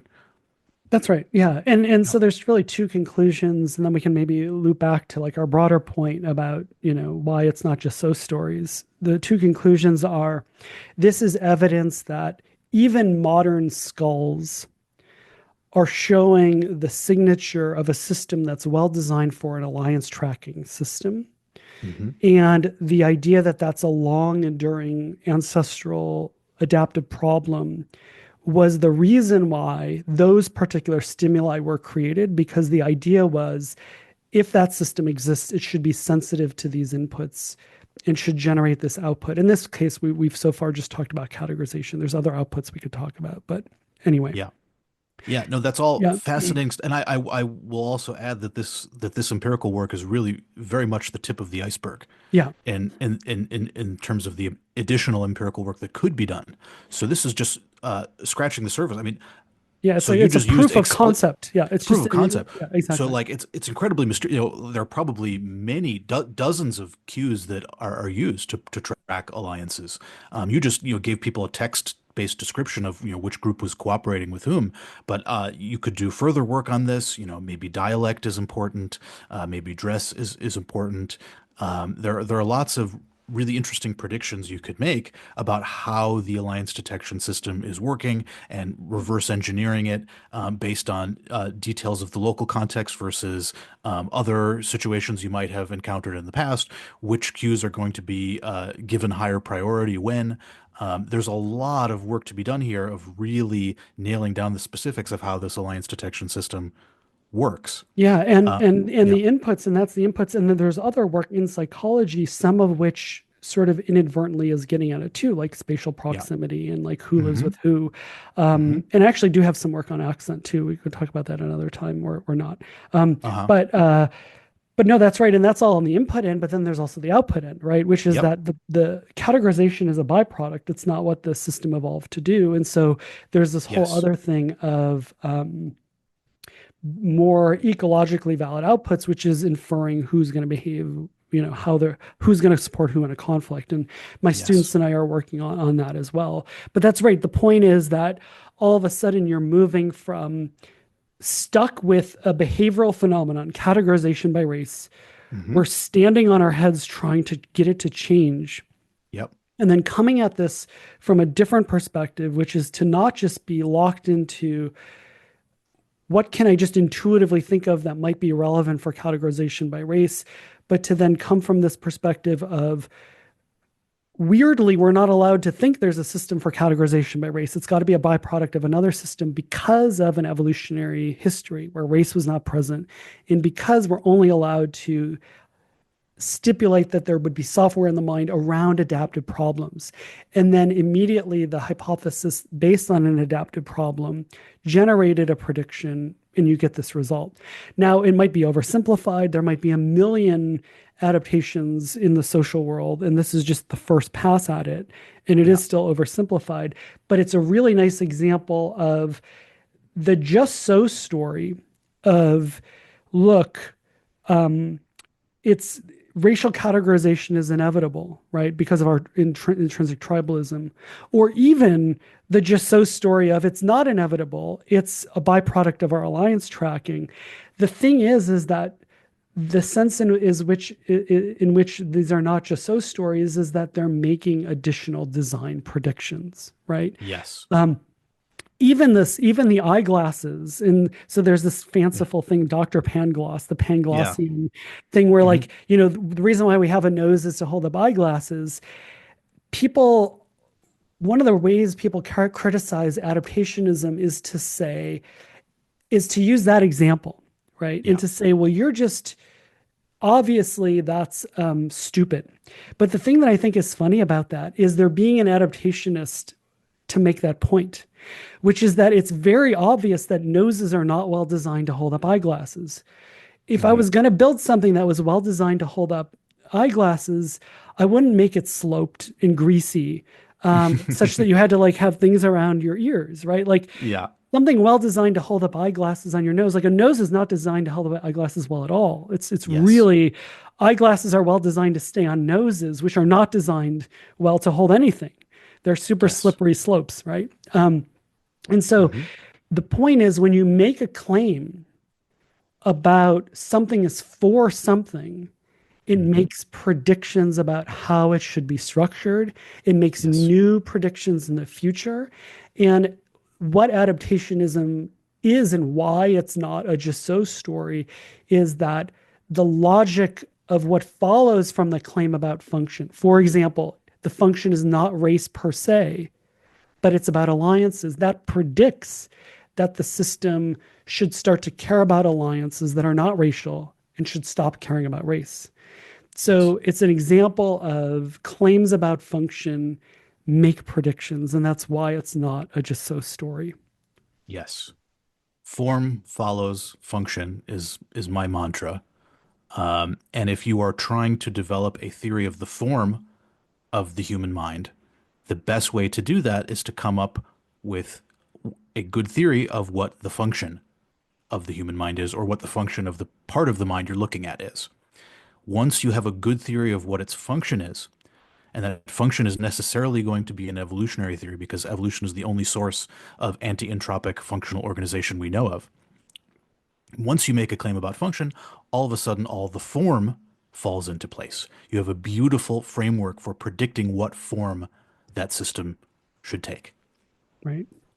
Yeah, and I think, and the racial categorization work, it's a nice example, but then there's all this work on, for example, work on anger, which is a Hmm. really important thing to understand. And this Yeah. approach has also, an adaptationist approach has revolutionized our understanding of anger, what elicits anger, what reduces anger, which is extremely important because anger is the basis of a lot of domestic violence. It's the basis of a lot of group-based conflict. Yep. Things like shame or pride, same analysis. David, Yes. your work on humor, another example, right? Where Mhm. these things that we phenomena we all know.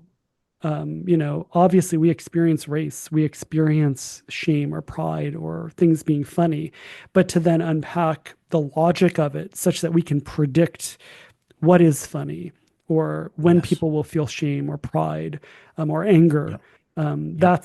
That I think is a really good example of the power of this approach, and it's sort of just getting started. Absolutely. Yeah. It would be very difficult to try to understand how anger works, or how pride or shame works, or how humor works without having any idea of what these things are for, of what their function is. And once you have a good idea of what their function is, all of a sudden you're drowning in predictions. That's one of the things that really shocks me when people level this accusation against evolutionary psychology that, it doesn't make predictions or it's unfalsifiable or whatever. In my experience as an evolutionary psychologist doing work in this field, my problem is not having a lack of hypotheses to test. My problem is being overwhelmed Yeah, with predictions and hypotheses to test, and just being filled with deep sadness that there aren't enough hours in the yeah, day to go out and test all these hypotheses. That is really is closer to my experience, that it's really I'm drowning in this stuff, and I need an army of people to go out and do this research, and that army isn't here.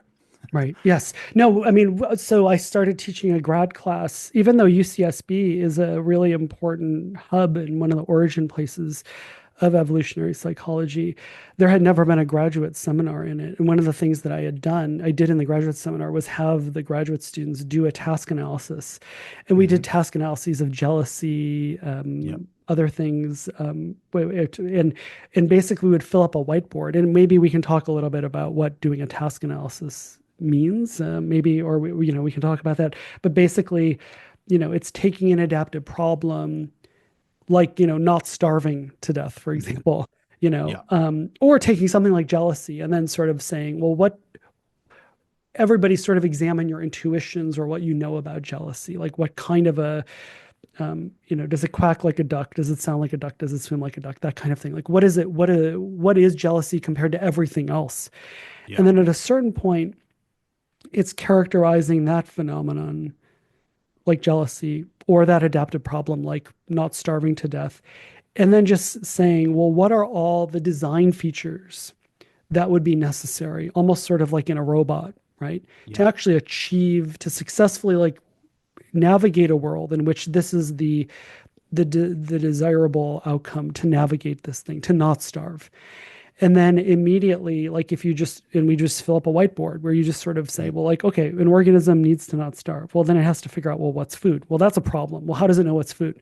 Yeah. And maybe like it's koala bear, there's a template, but then maybe not. And this is like part of Annie Wirtz's point, like for Mhm. humans who are extractive foragers who occupy a lot of different food niches, we're omnivores, we don't have like any reliable cue. And so it's a social learning problem. So maybe there's Yes. social cues of like the adults around me are alive, they haven't been poisoned to death. they're so somehow like they've learned what's food. And so the learning system, like the alliance tracking system, is a learning system for tracking relationships of like, literally what do people put in their mouth? Okay, what is Hmm. that? Intent to that, remember that, extrapolate like where did that come from? Yep. And you can just go through the list of like if you were going to build a robot that could Yep. grow up and say, what counts as food? It's actually a Yep. hard problem. It's full of Very inference. hard. Yeah, Even yeah, just the simple heuristic of eat what other people around you are eating. If I'm a yeah. kid and I see my dad drinking coffee, which my daughter often does, she never wants to have a sip of my coffee. She's not interested in it. That's right. And and Yeah. even the inference rule of like, well, is it that particular cup? Is it anything Yep. that has that color? Right. This is Hmm. the Hume's problem of induction, right? Or it's the Gavagai problem Yep. in philosophy, which is that the referent or the rule could be almost anything, right? And Yeah. so even just not starving to death and then learning how to extract things or forage and like exerting them, you have to exert a certain number of calories to like get food, so there has to be a calculation for that. There has to be a Hmm. representation of when do I get this thing, what's the processing to get it. So there's this enormous problem. How valuable is this food? How much work should I be willing to expend to get it? Exactly. Yes, Hmm. exactly. And so, modern environments where you have a whole industry of people sort of pulling the levers of this psychology, like it's a very complicated psychology, and that's why people can pull the levers on like highly processed food, and it just, Yeah. turns off stop eating signals. But the idea is there's a really complicated machinery for not starving to death. And if you map out that problem, or if any other problem of like not losing status, right, or competing in Hmm. a status game, Yep. any number of things, or coordinating about like making a mistake. Yep. The second that you think about what are all the entailments of this, you start to populate the whiteboard figuratively and literally with a Yes. bunch of additional functions and subfunctions. And it really is the kind of thing where any one empirical project just gets at one or two of these elements, but it would Hmm. organize an entire career or a whole research discipline of empirical work. And I'm always struck with how little we know about any one of these functions and how little empirical work there is on it. So I completely Yes. agree with you that um, the the the limiting problem is not predictions. It's not knowing what to look for. It's actually having a community of people to actually start to test these ideas. And I would say to the extent they've been tested, for example, the shame, the guilt work, the anger work, the Hmm. racial Yep. categorization alliance work, Annie's work on learning about food and plants in children. I mean, you just name the area. It's just been Yeah. extremely fruitful. Um, Yes. and I think this is all examples of why it's not a just so story and what it is positively, aside from sort of addressing the negative ideas about what evolutionary psychology is. Yep. Absolutely. Um, should we maybe take a look at one of those things you mentioned, either anger or shame or pride or humor, just to Yeah. What do take a dive you, into one of those? yeah, what do you want to do? David's Um, choice. all right, why don't we do anger? Yeah, that's great. I love this work. This is Aaron Sell and Leda Cosmides and John Tooby have done work on this. Um, Aaron actually gave a talk at UCLA at our lab, and he had a talk on the 12 triggers of anger. Yes, that's Mm, 12. yeah. So he had a bunch of participants just tell him stories, just submit stories of a time that they were mad at somebody about something. And he looked through all those stories and he was able to glean 12 distinct triggers that commonly reemerged. Uh, and he was able to dissect each anecdote in a way that was so brilliant and inspiring. Like, I am not aware of any social science theory that could look at a specific anecdote of human behavior and be able to explain each precise detail the way that he was able to. Yeah, and to just take a step back, the idea is not that just to clarify for our listeners, because I know Yeah. this and I know Hmm. you know this, but Hmm. it's not that Aaron was sort of saying, "Well, I don't know how anger works. I'm going to just get surveys and then do Hmm. a a latent thing of like what clusters in the Yes. surveys. It was the complete opposite, where the idea Yes. was there are current theories of anger, some of Hmm. which are like things like he went through the list. I mean, his dissertation is wonderful. There's a lot of Yep. empirical work on this. A good example, though, just to just sort of give one example, was frustration aggression. So the idea is that when your goals are blocked, you get angry, and that seems like an Yeah. intuitive, reasonable thing enough. But Yeah. Aaron and I overlapped in the CP, and he always talk this example, and I give this in classes when I talk about this that predicts that. So, for example, imagine you're driving and somebody cuts you off in traffic. Hmm. Imagine how angry you would be. Or, like, let's say even worse, a four-way stop. You stop, and then somebody like doesn't stop and goes through the four-way stop sign. Like, clearly their fault, right?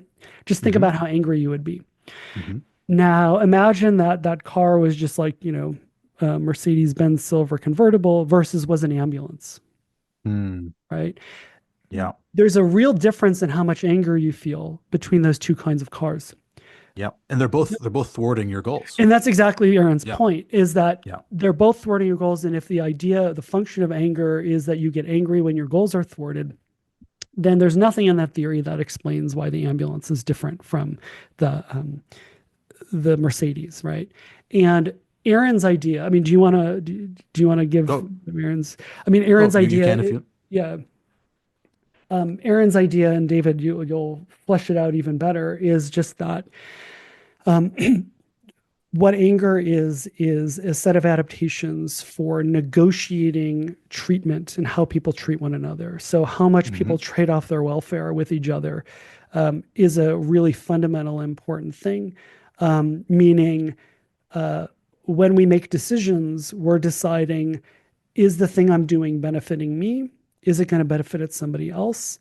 And when there's rivalry between these two things, Hmm.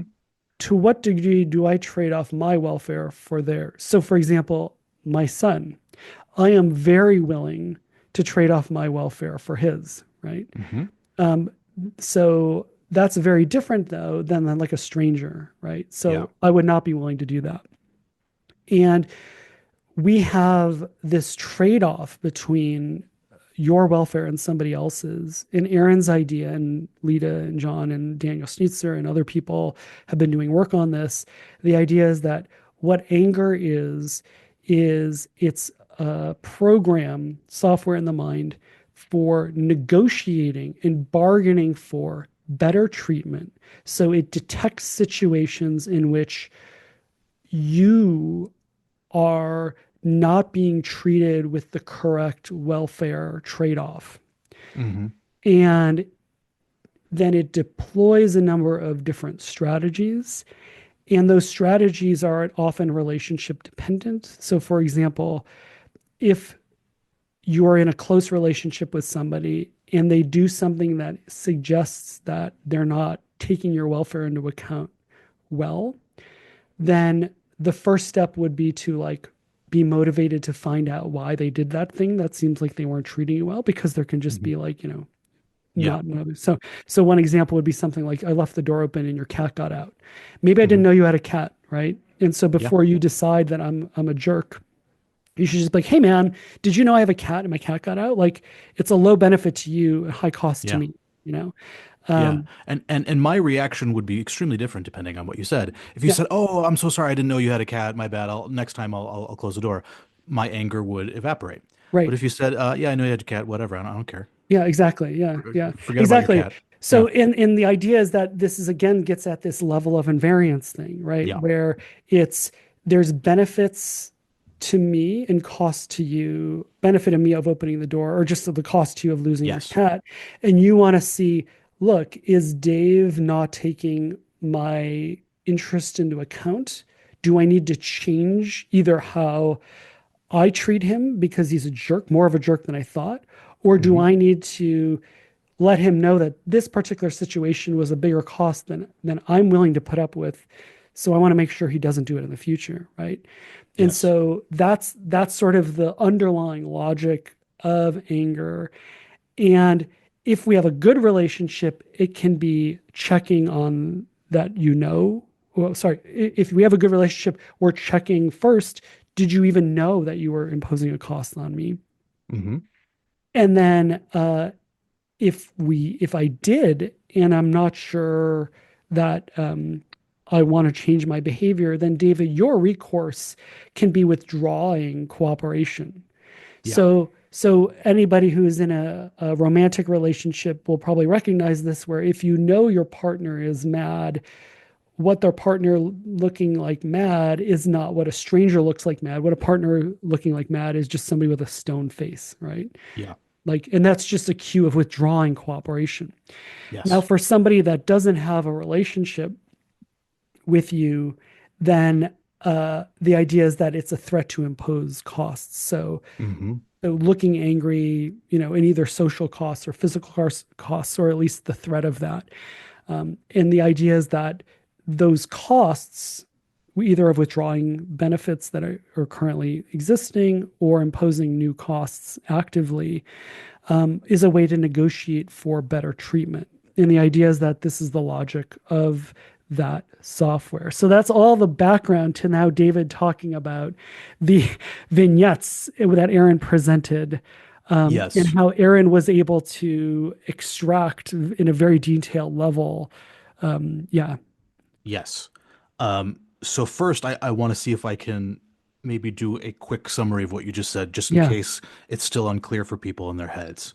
So, when something uh, makes me angry, there are four important things that are within that angering scenario. The first is the benefit that the person received. So let's take the example of you leaving my door open and my cat running out. So I'm representing how much that benefited you, Dave, to save a bit of time, closing the door. right, How much did it benefit you to just be able to walk out without closing the door? Okay, right, that's the first part that the right, mind is representing. The second part is the cost that was inflicted on me as a result of that action. So how costly was it for me for my cat to run out of the door and for me to chase my cat around, right? The third part is the ratio between those two numbers. So when anger happens, the benefit to Dave is very small and the cost to me is very large. I'll say that again. When anger happens, the benefit to the person making you angry is small and the cost to you is large. So if you inflict a huge cost on me in order to get a very small benefit for yourself, that is going to piss me off. Okay? And once so my mind is basically trying to figure out what that ratio is. What's the benefit to you? What's the cost to me? If it is too low, then anger gets activated. And what anger is a way for me to, without neurosurgery, changing that ratio in your head correct. so that you are no longer willing to impose those costs on me at that exchange rate to yourself so that you treat me better in the future. So the idea is that we all have these ratios in our head for every person in our life. We have a level of cost that we're willing to inflict at them for a level of benefit we're willing to receive. Okay. And the idea is we have to have these ratios, otherwise we wouldn't be able to make decisions. So everyone in our lives, we have a welfare trade-off ratio. And what anger is a way of trying to recalibrate someone else's welfare trade-off ratio toward you. So let's say yours toward me is say one over four, and I think that's too low. What anger is doing is I'm trying to get that up to a one over three or a one over two or whatever I think is the correct or justifiable ratio or the ratio that I deserve based on a variety of factors like my social status or how kind I am to you or our history as friends or whatever. So that's what anger is.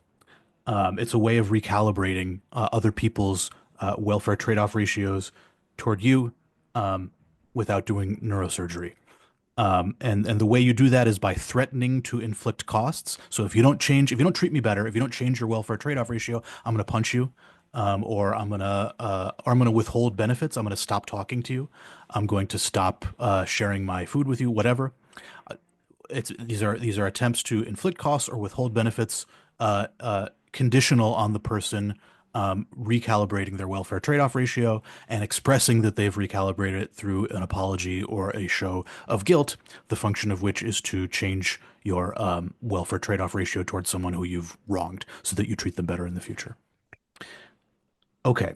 Um, there's one beautiful example that Aaron gives, which is that imagine Dave and I are eating French fries together, and Dave has a bit of ketchup on his lip, and we're wearing beautiful, nice suits.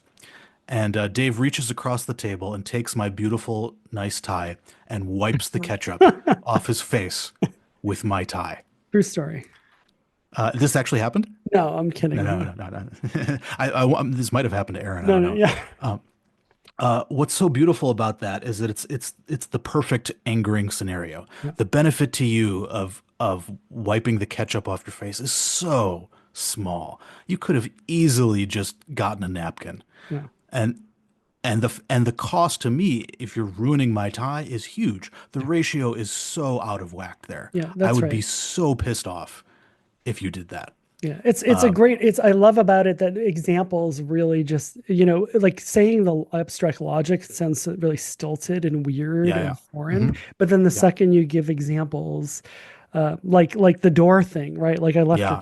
I let your cat go out. Well, what if like, I had like severed my like artery when I was running out the door? You Yes. wouldn't think twice. You wouldn't be angry at all about me leaving Yes. the door open because Absolutely.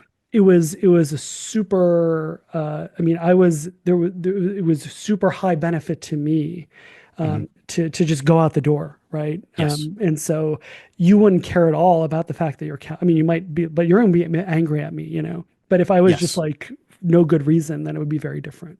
Right. So in that scenario, you would have three different strategies for diffusing my anger. The first one would be to highlight how the benefit to you was actually much larger than I thought. So I didn't know that you were, gushing blood and you were rushing out the door. Had That's I right. known that, then the benefit of you of getting to the hospital quicker and not having to close the door, that was actually a pretty big benefit, and it's probably worth it for you to not close the door. So in that case, your welfare trade-off ratio toward me was fine. It's fine that you didn't close the door. It was a really big benefit to you. That's right. That's one way That's right. I'm not the kind of person who wouldn't ordinarily like take your yes. cat into account, but man, like I Yeah, was yeah, dying. Yeah, yeah, exactly. exactly, exactly. So that's one strategy you could use. The other strategy is to say that the cost inflicted on me actually wasn't that great, or what wasn't that huge, and you knew that. So like, yeah, your cat always runs out the door and always comes back. It's never a big deal. Like, who cares? Why are you getting so bent up about this? That's Right? right. That's another strategy. That Yeah. it wasn't that big of a cost to me, so I should chill out about it. And the third strategy you could use is ignorance that just didn't know. You didn't know how big of a cost. You didn't know I had a cat, or you didn't know that the cat has, run away in the past and has caused me a lot of stress and pain, or whatever. And in that case, your behavior is not reflecting your true welfare trade-off ratio toward me. Had you known, you would have acted differently. So your apparent behavior is misleading. It was a product of you not knowing and you being uninformed. So those three strategies, if successful, could diffuse my anger. Um, okay. Um, Other examples. So Aaron, when he came in, he gave tons of vignettes of real vignettes, real things that happen to people, and he was able to identify the benefit to the person, the cost inflicted on the aggrieved party, whether it was too high or too low, whether it was intentional or not, whether the person knew the magnitude of the cost or the benefit that they would be receiving, and he was able to just dissect each individual scenario in a way that was so beautiful and inspiring. And it was also beautiful in the way that it was so specific that it's not merely behavior that anger is directed at. So anger isn't about your actions. It's about a number in your head. It's about the ratio in your head, and it is exquisitely fine-tuned to that ratio and not to your overt behavior. So a beautiful example that he gave, this is a real example from someone's life. So a woman and her boyfriend, and they have had previous interactions where the boyfriend has insulted her driving Mm. ability. So the boyfriend is constantly giving her shit for being a shitty driver, right? Or he And perceives her as a shitty he, driver. he Yeah. perceives Yeah. her as a shitty driver. And because our welfare trade-off ratio depends on how much we value the person, if the boyfriend thinks she's a shitty driver, he's going to have a lower welfare trade-off ratio toward her and not treat her as well as he otherwise would. So that in and of itself could be a problem that would make her angry. Um, so in this scenario, um, she misses the exit and cuts someone off in traffic, and almost gets into an accident. And the boyfriend doesn't even say anything, Mm, doesn't even do anything, yeah, and she says, "Don't."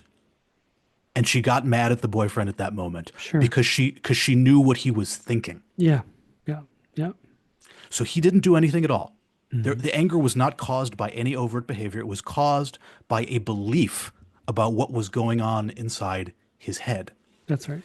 which is such a beautiful example of the specificity of this Yeah, emotion, yeah, that it's designed to pick up on something inside the other person's head about how much they value you.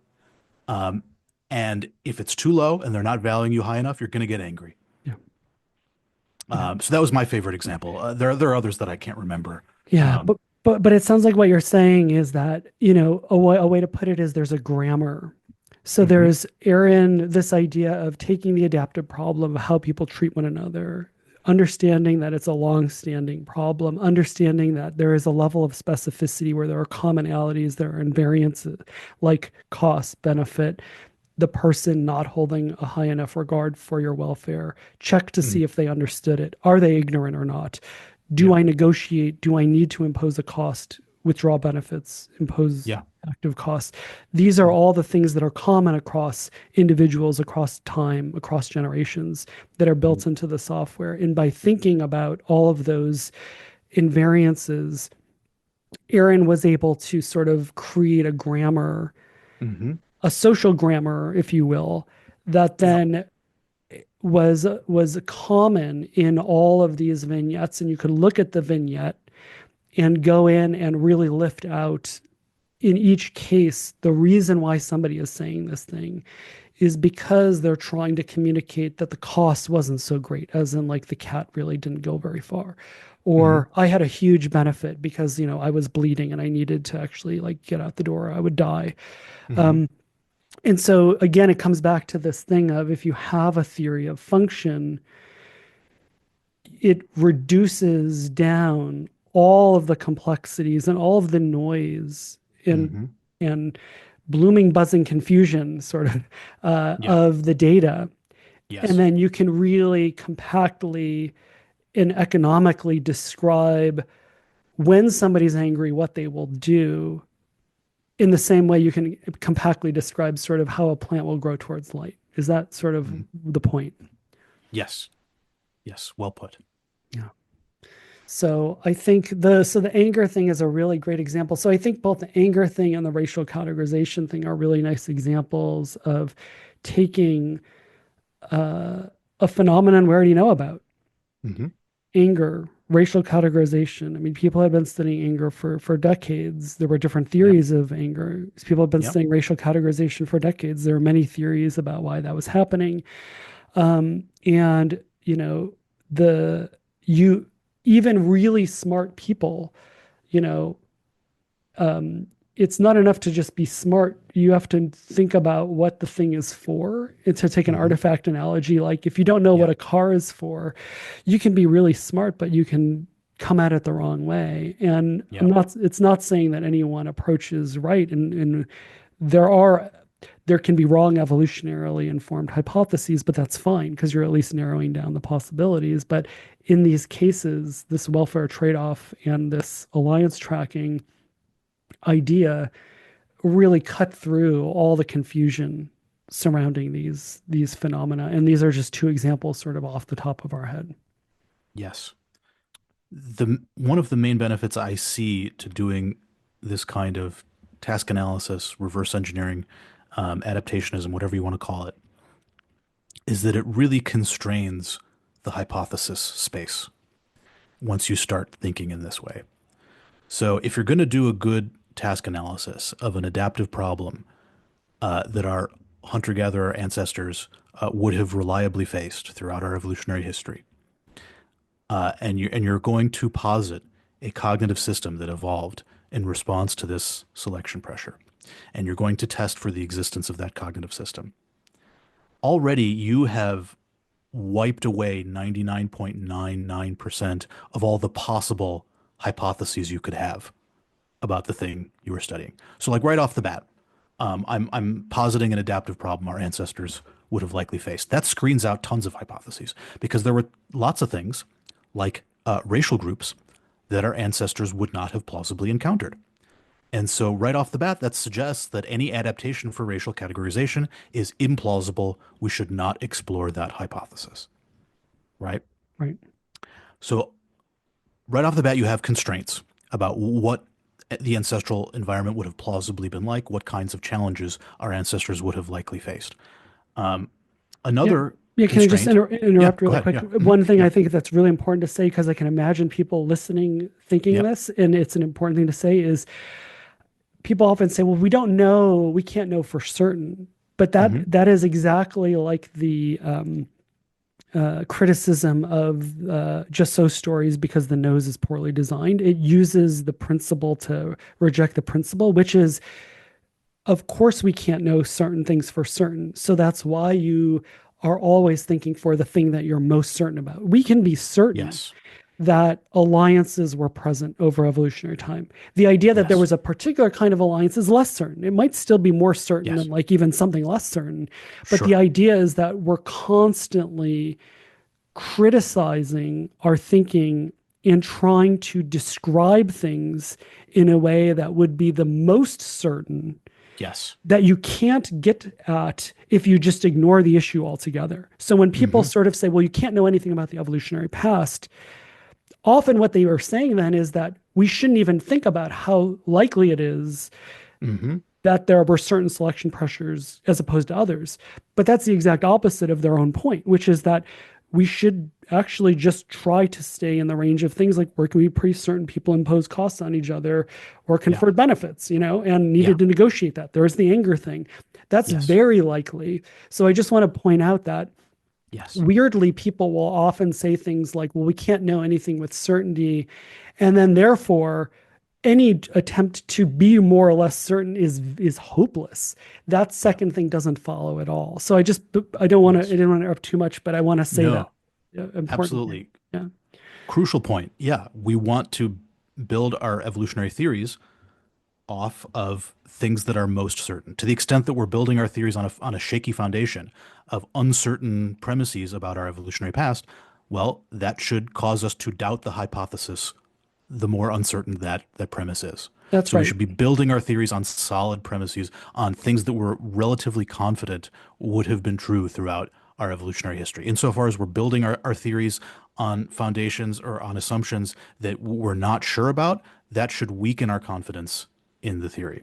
So the anger stuff is based on some pretty plausible assumptions that there were people in the ancestral environment and they could have imposed costs on us in order to benefit themselves, and they Right. likely did in various ways. That's right. That's pretty hard to deny that that was a feature of ancestral environments, right? We know that our ancestors were social. We know that other primates are social. We know that humans are intensely social, and simply by existing in the world, humans have opportunities to inflict costs on one another, and there would have been selection pressure for minimizing those costs. Okay, so that theory is resting on a pretty solid foundation on what ancestral selection pressures would have been like.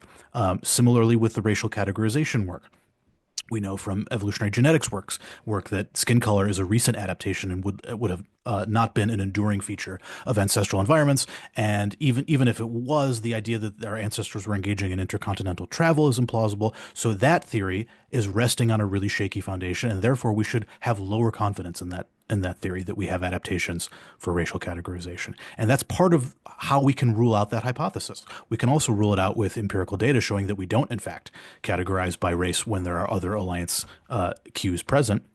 But another way we can rule it out is just by saying that this is evolutionarily implausible.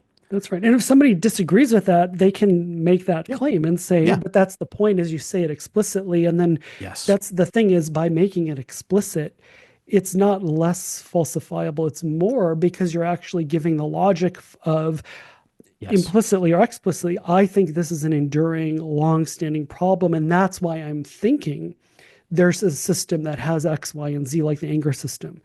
And Hmm. by making that explicit, it's not naive. It's not sort of incautious about certainty about ancestral environments. It's actually so, by making it explicit, if somebody wants to claim, Aaron, for example, like, I don't think Yeah. that's a feature of ancestral environments, by making it explicit, you open yourself up Yes. correctly, I think, to even a discussion about that. And there are many examples of, within the evolutionary social sciences, of different evolutionary hypotheses about certain selection pressures, like Yes. how large were social groups over evolutionary time, for Hmm. example, or other Yep. things where we can have these discussions.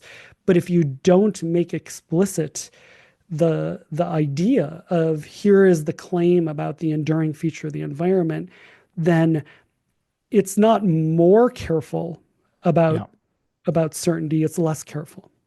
Exactly. It is not, it is the opposite of unfalsifiable because what it does is it opens up new avenues for falsification and for Yeah. criticism of the theory.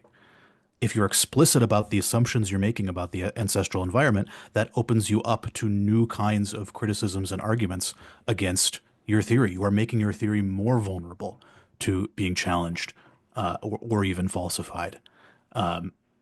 If to take the example of race, if you're arguing that we have adaptations for detecting race, and I come along and show you some evidence from genetics showing that actually race is a really recent trait and it wouldn't have been present, well, you've falsified my hypothesis, or you've at least cast significant doubt on it. So what you're doing when you talk about ancestral selection pressures is you are opening up new opportunities for falsification. Right.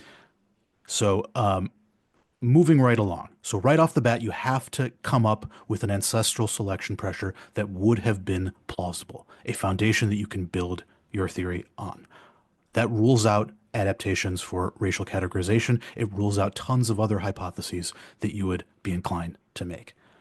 Number two, the system you're positing has to be a good solution to that adaptive problem you're positing. And what does it mean to be a good solution? It has to be well designed. It has to actually get the job done of, say, finding food or categorizing alliances or negotiating for better treatment. And to the extent that it does those things poorly, then that's another avenue by which your hypothesis can be falsified. Yeah. What you're trying to do empirically is to show that this system does the job really well. Anger does the job of recalibrating welfare trade-off ratios really well. The degree to which it is non-randomly organized to fulfill this function of recalibrating welfare trade-off ratios, that level of organization can only be explained by natural selection. It cannot be explained by random noise. This is the best fit for the data. This is the best theory. That's what you're doing. So it has to be consistent with what we know about evolutionary history. The feature to which the adaptation is adapted to must have been present. The system you're positing must actually solve the problem in question, and it must solve it efficiently, reliably, precisely, and effectively.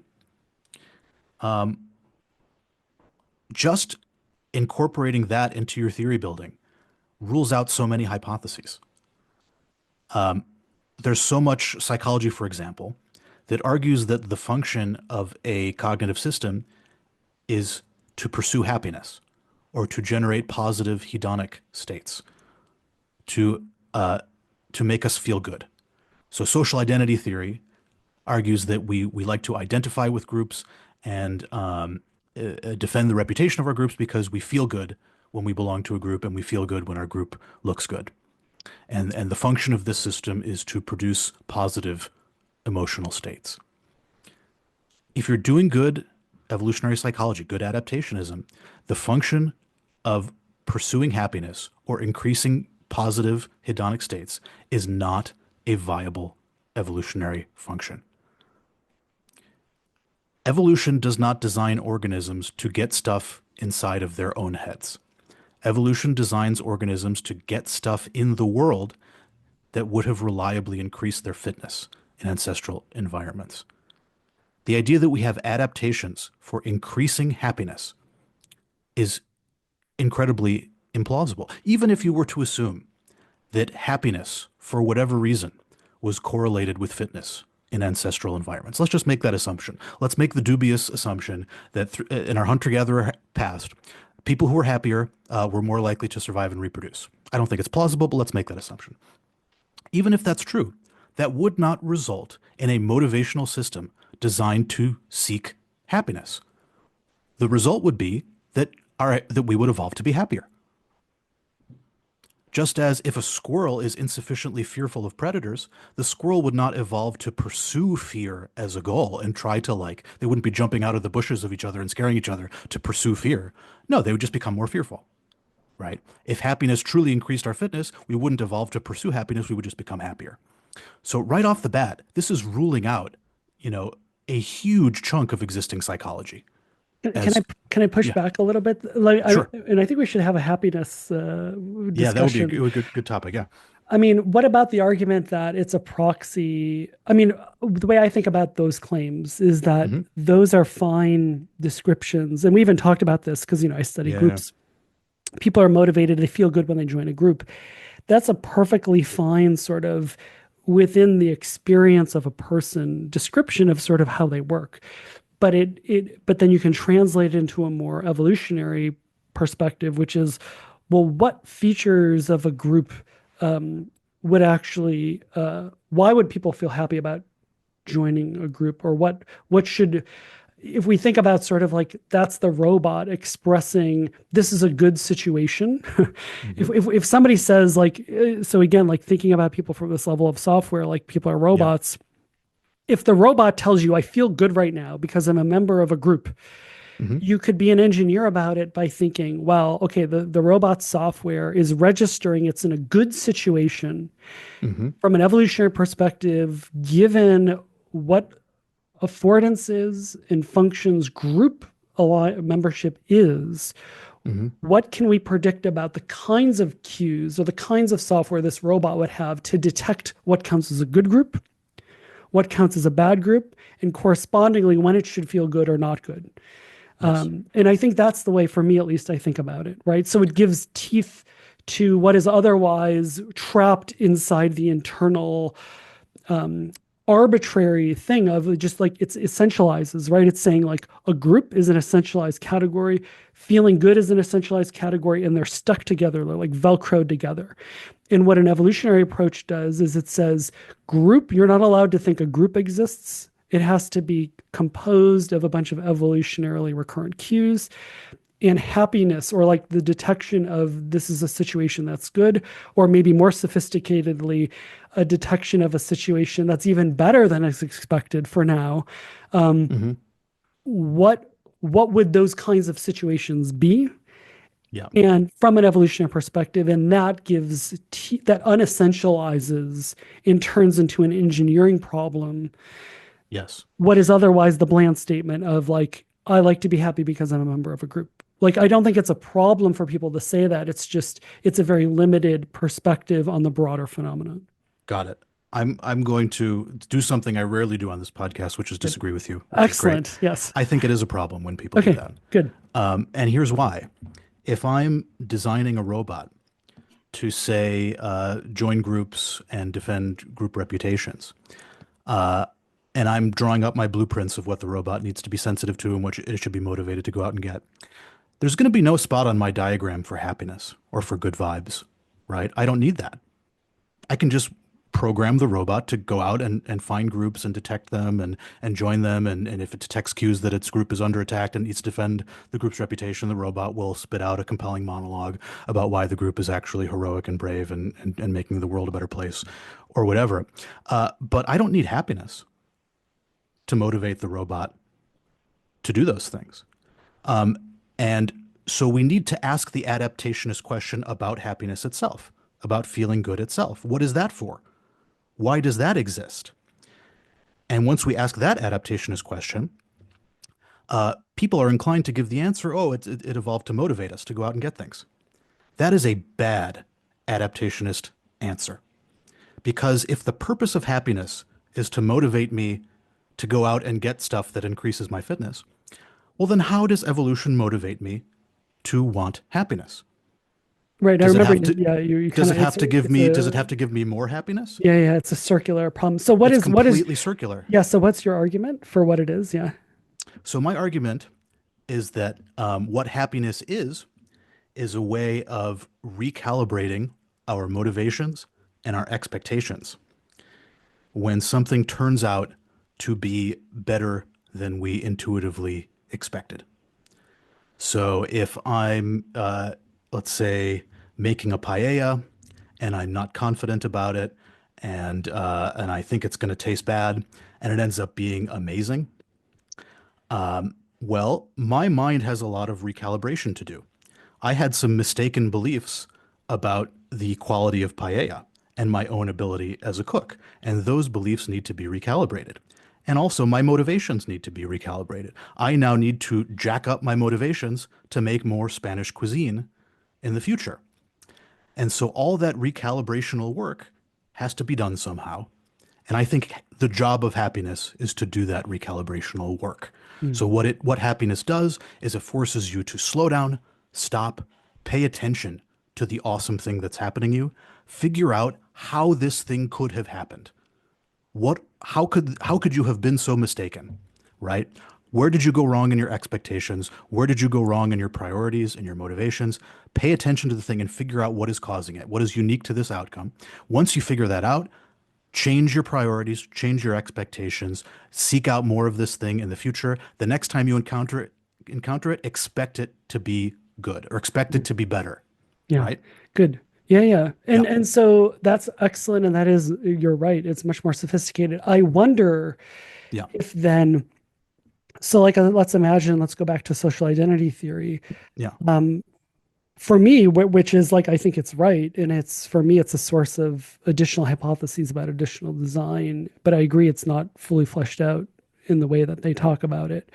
Um, uh, is if imagine you're sort of just going around and then like you just decide somebody is like, got involved you in something on the weekend and you go to it and it's like a really great social experience Hmm. and it's a group, it's some group thing. All of a sudden you feel really happy.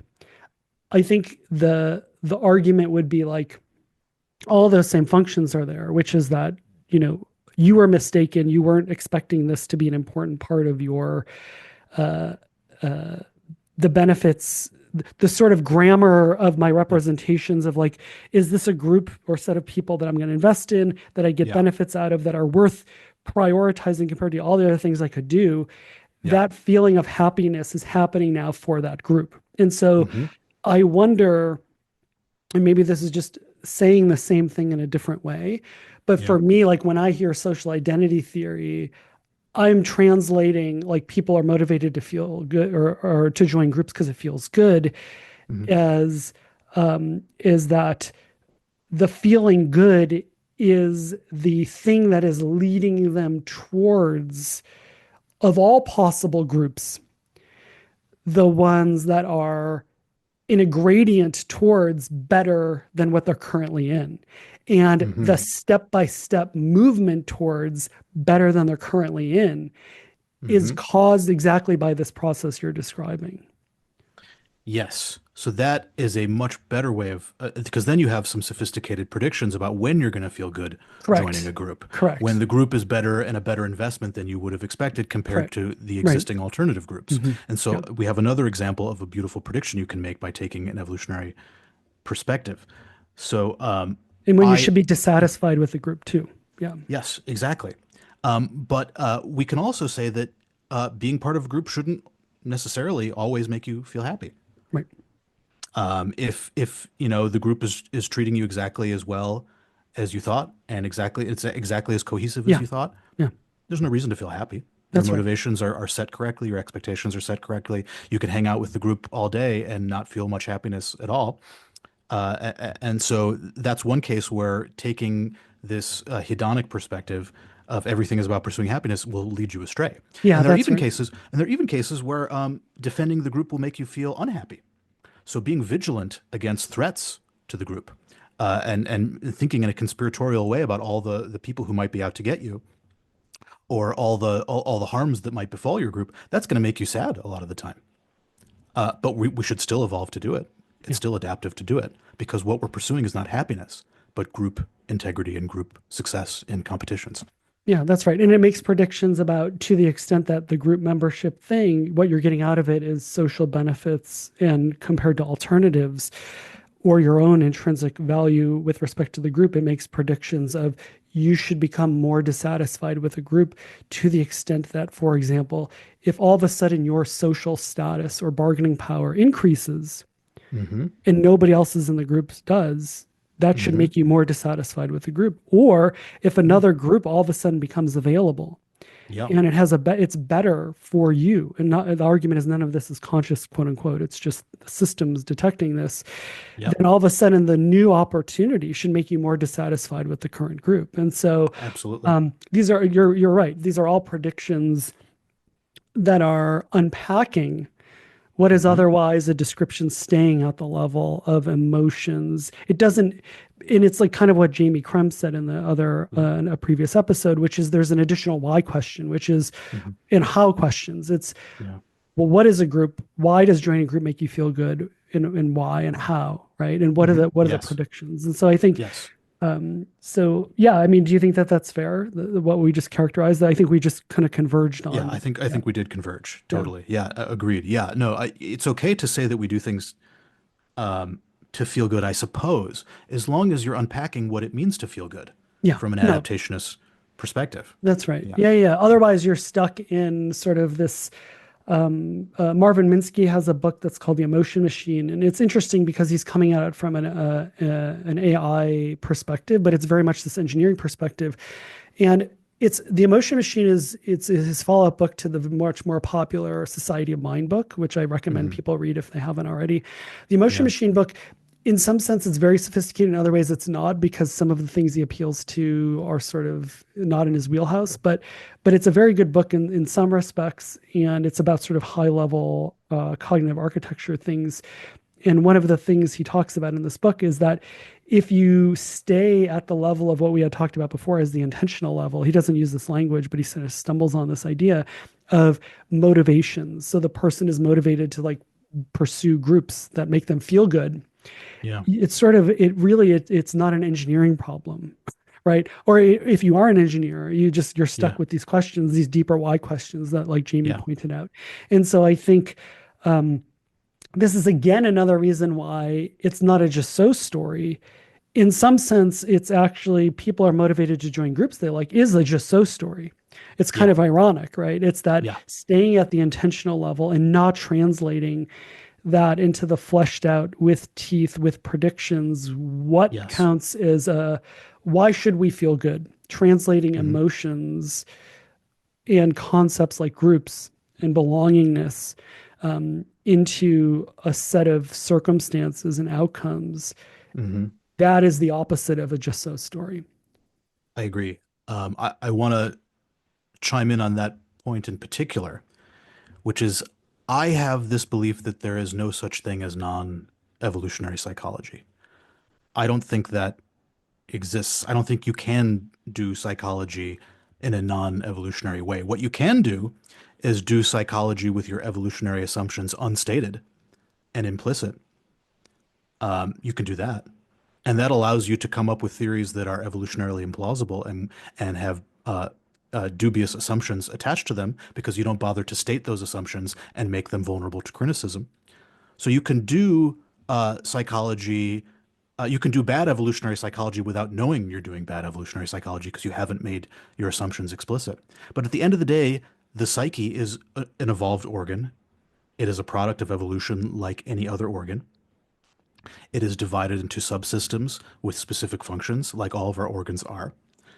The only way to study the design of that organ is by properly understanding the evolutionary history that gave rise to it, or the functions that were selected for.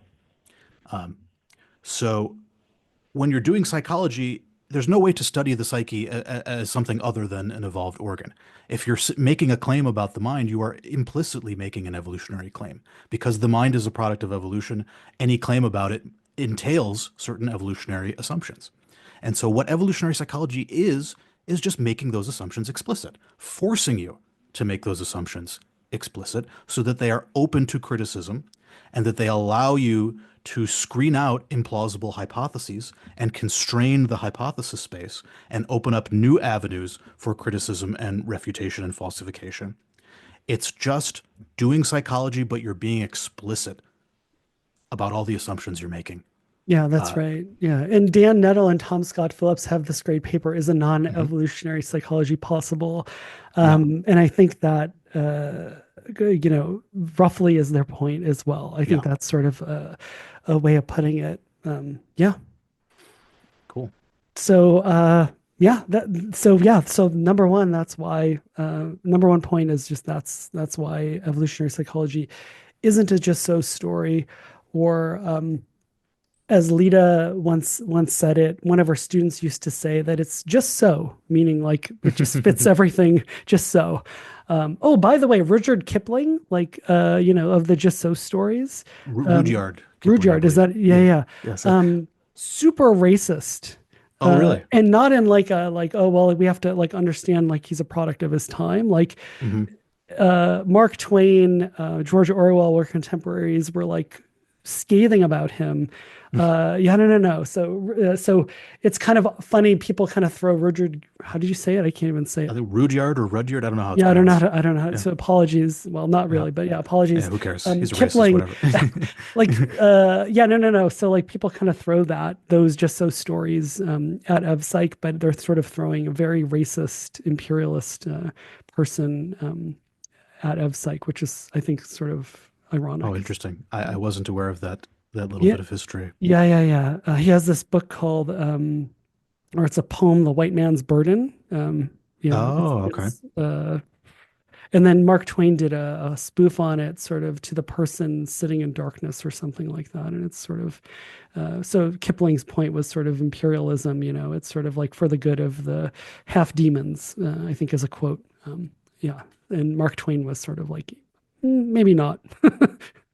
Okay. All right. Yeah. Well, that gives us yet another reason to be happy that our discipline is not engaged in just so storytelling and is not associated with Rudyard or Rudyard Yeah, Kipling. that's right. And maybe check your if you're going to use Kipling, just so stories as a wedge or as a cudgel, just check who you're citing before you do that. But Yeah, yeah. Maybe Panglossianism would be the better site. Although I'm sure Molière was racist too. Who know they were. yes, Who knows? exactly. Yes, Um, things get better. yeah, yeah. So yeah, Okay. Have we done it? Have we explained how to be a good evolutionary psychologist? for today. Okay. All I right, mean, this is very much a to be continued. to be And that's continued. that pun intended, to be continued. Oh, very very nice. Okay. Mm. All right. Well, here we are at the end of the episode. Thank you for listening. If you like what you're hearing, please don't be shy. Tell people about it on social media. Shout it from the mountaintops. We're a new podcast. We're trying to build an audience and gain support for what we're doing. And where can people support us, Dave? Well, they can support us emotionally however they want, but in terms of Hmm. behaviorally, they can sort of leave a good review. Hmm. They can support us on Patreon. And yeah, just listening, liking, subscribing, and leaving reviews, that are neutral to positive is certainly helpful. Hmm. Absolutely. Yeah. All If right. you feel that way, if you feel like you feel negatively about it, Yeah. I'll leave that If to you your hate us, yeah. discretion. Yeah. Yeah. If you hate us, you could send us hate mail too. But I would not. maybe no, maybe not hate Well, mail. no, if you hate us, just think about why you hate us and maybe think about something more productive you could do with your time. Yeah. If you have nothing nice to say, then don't say it at all. I think that's a good rules to live by. So, but Yeah. Okay. you take that with a grain of salt. So, Mhm. but yeah, thanks for listening, and we'll see you next week. See ya.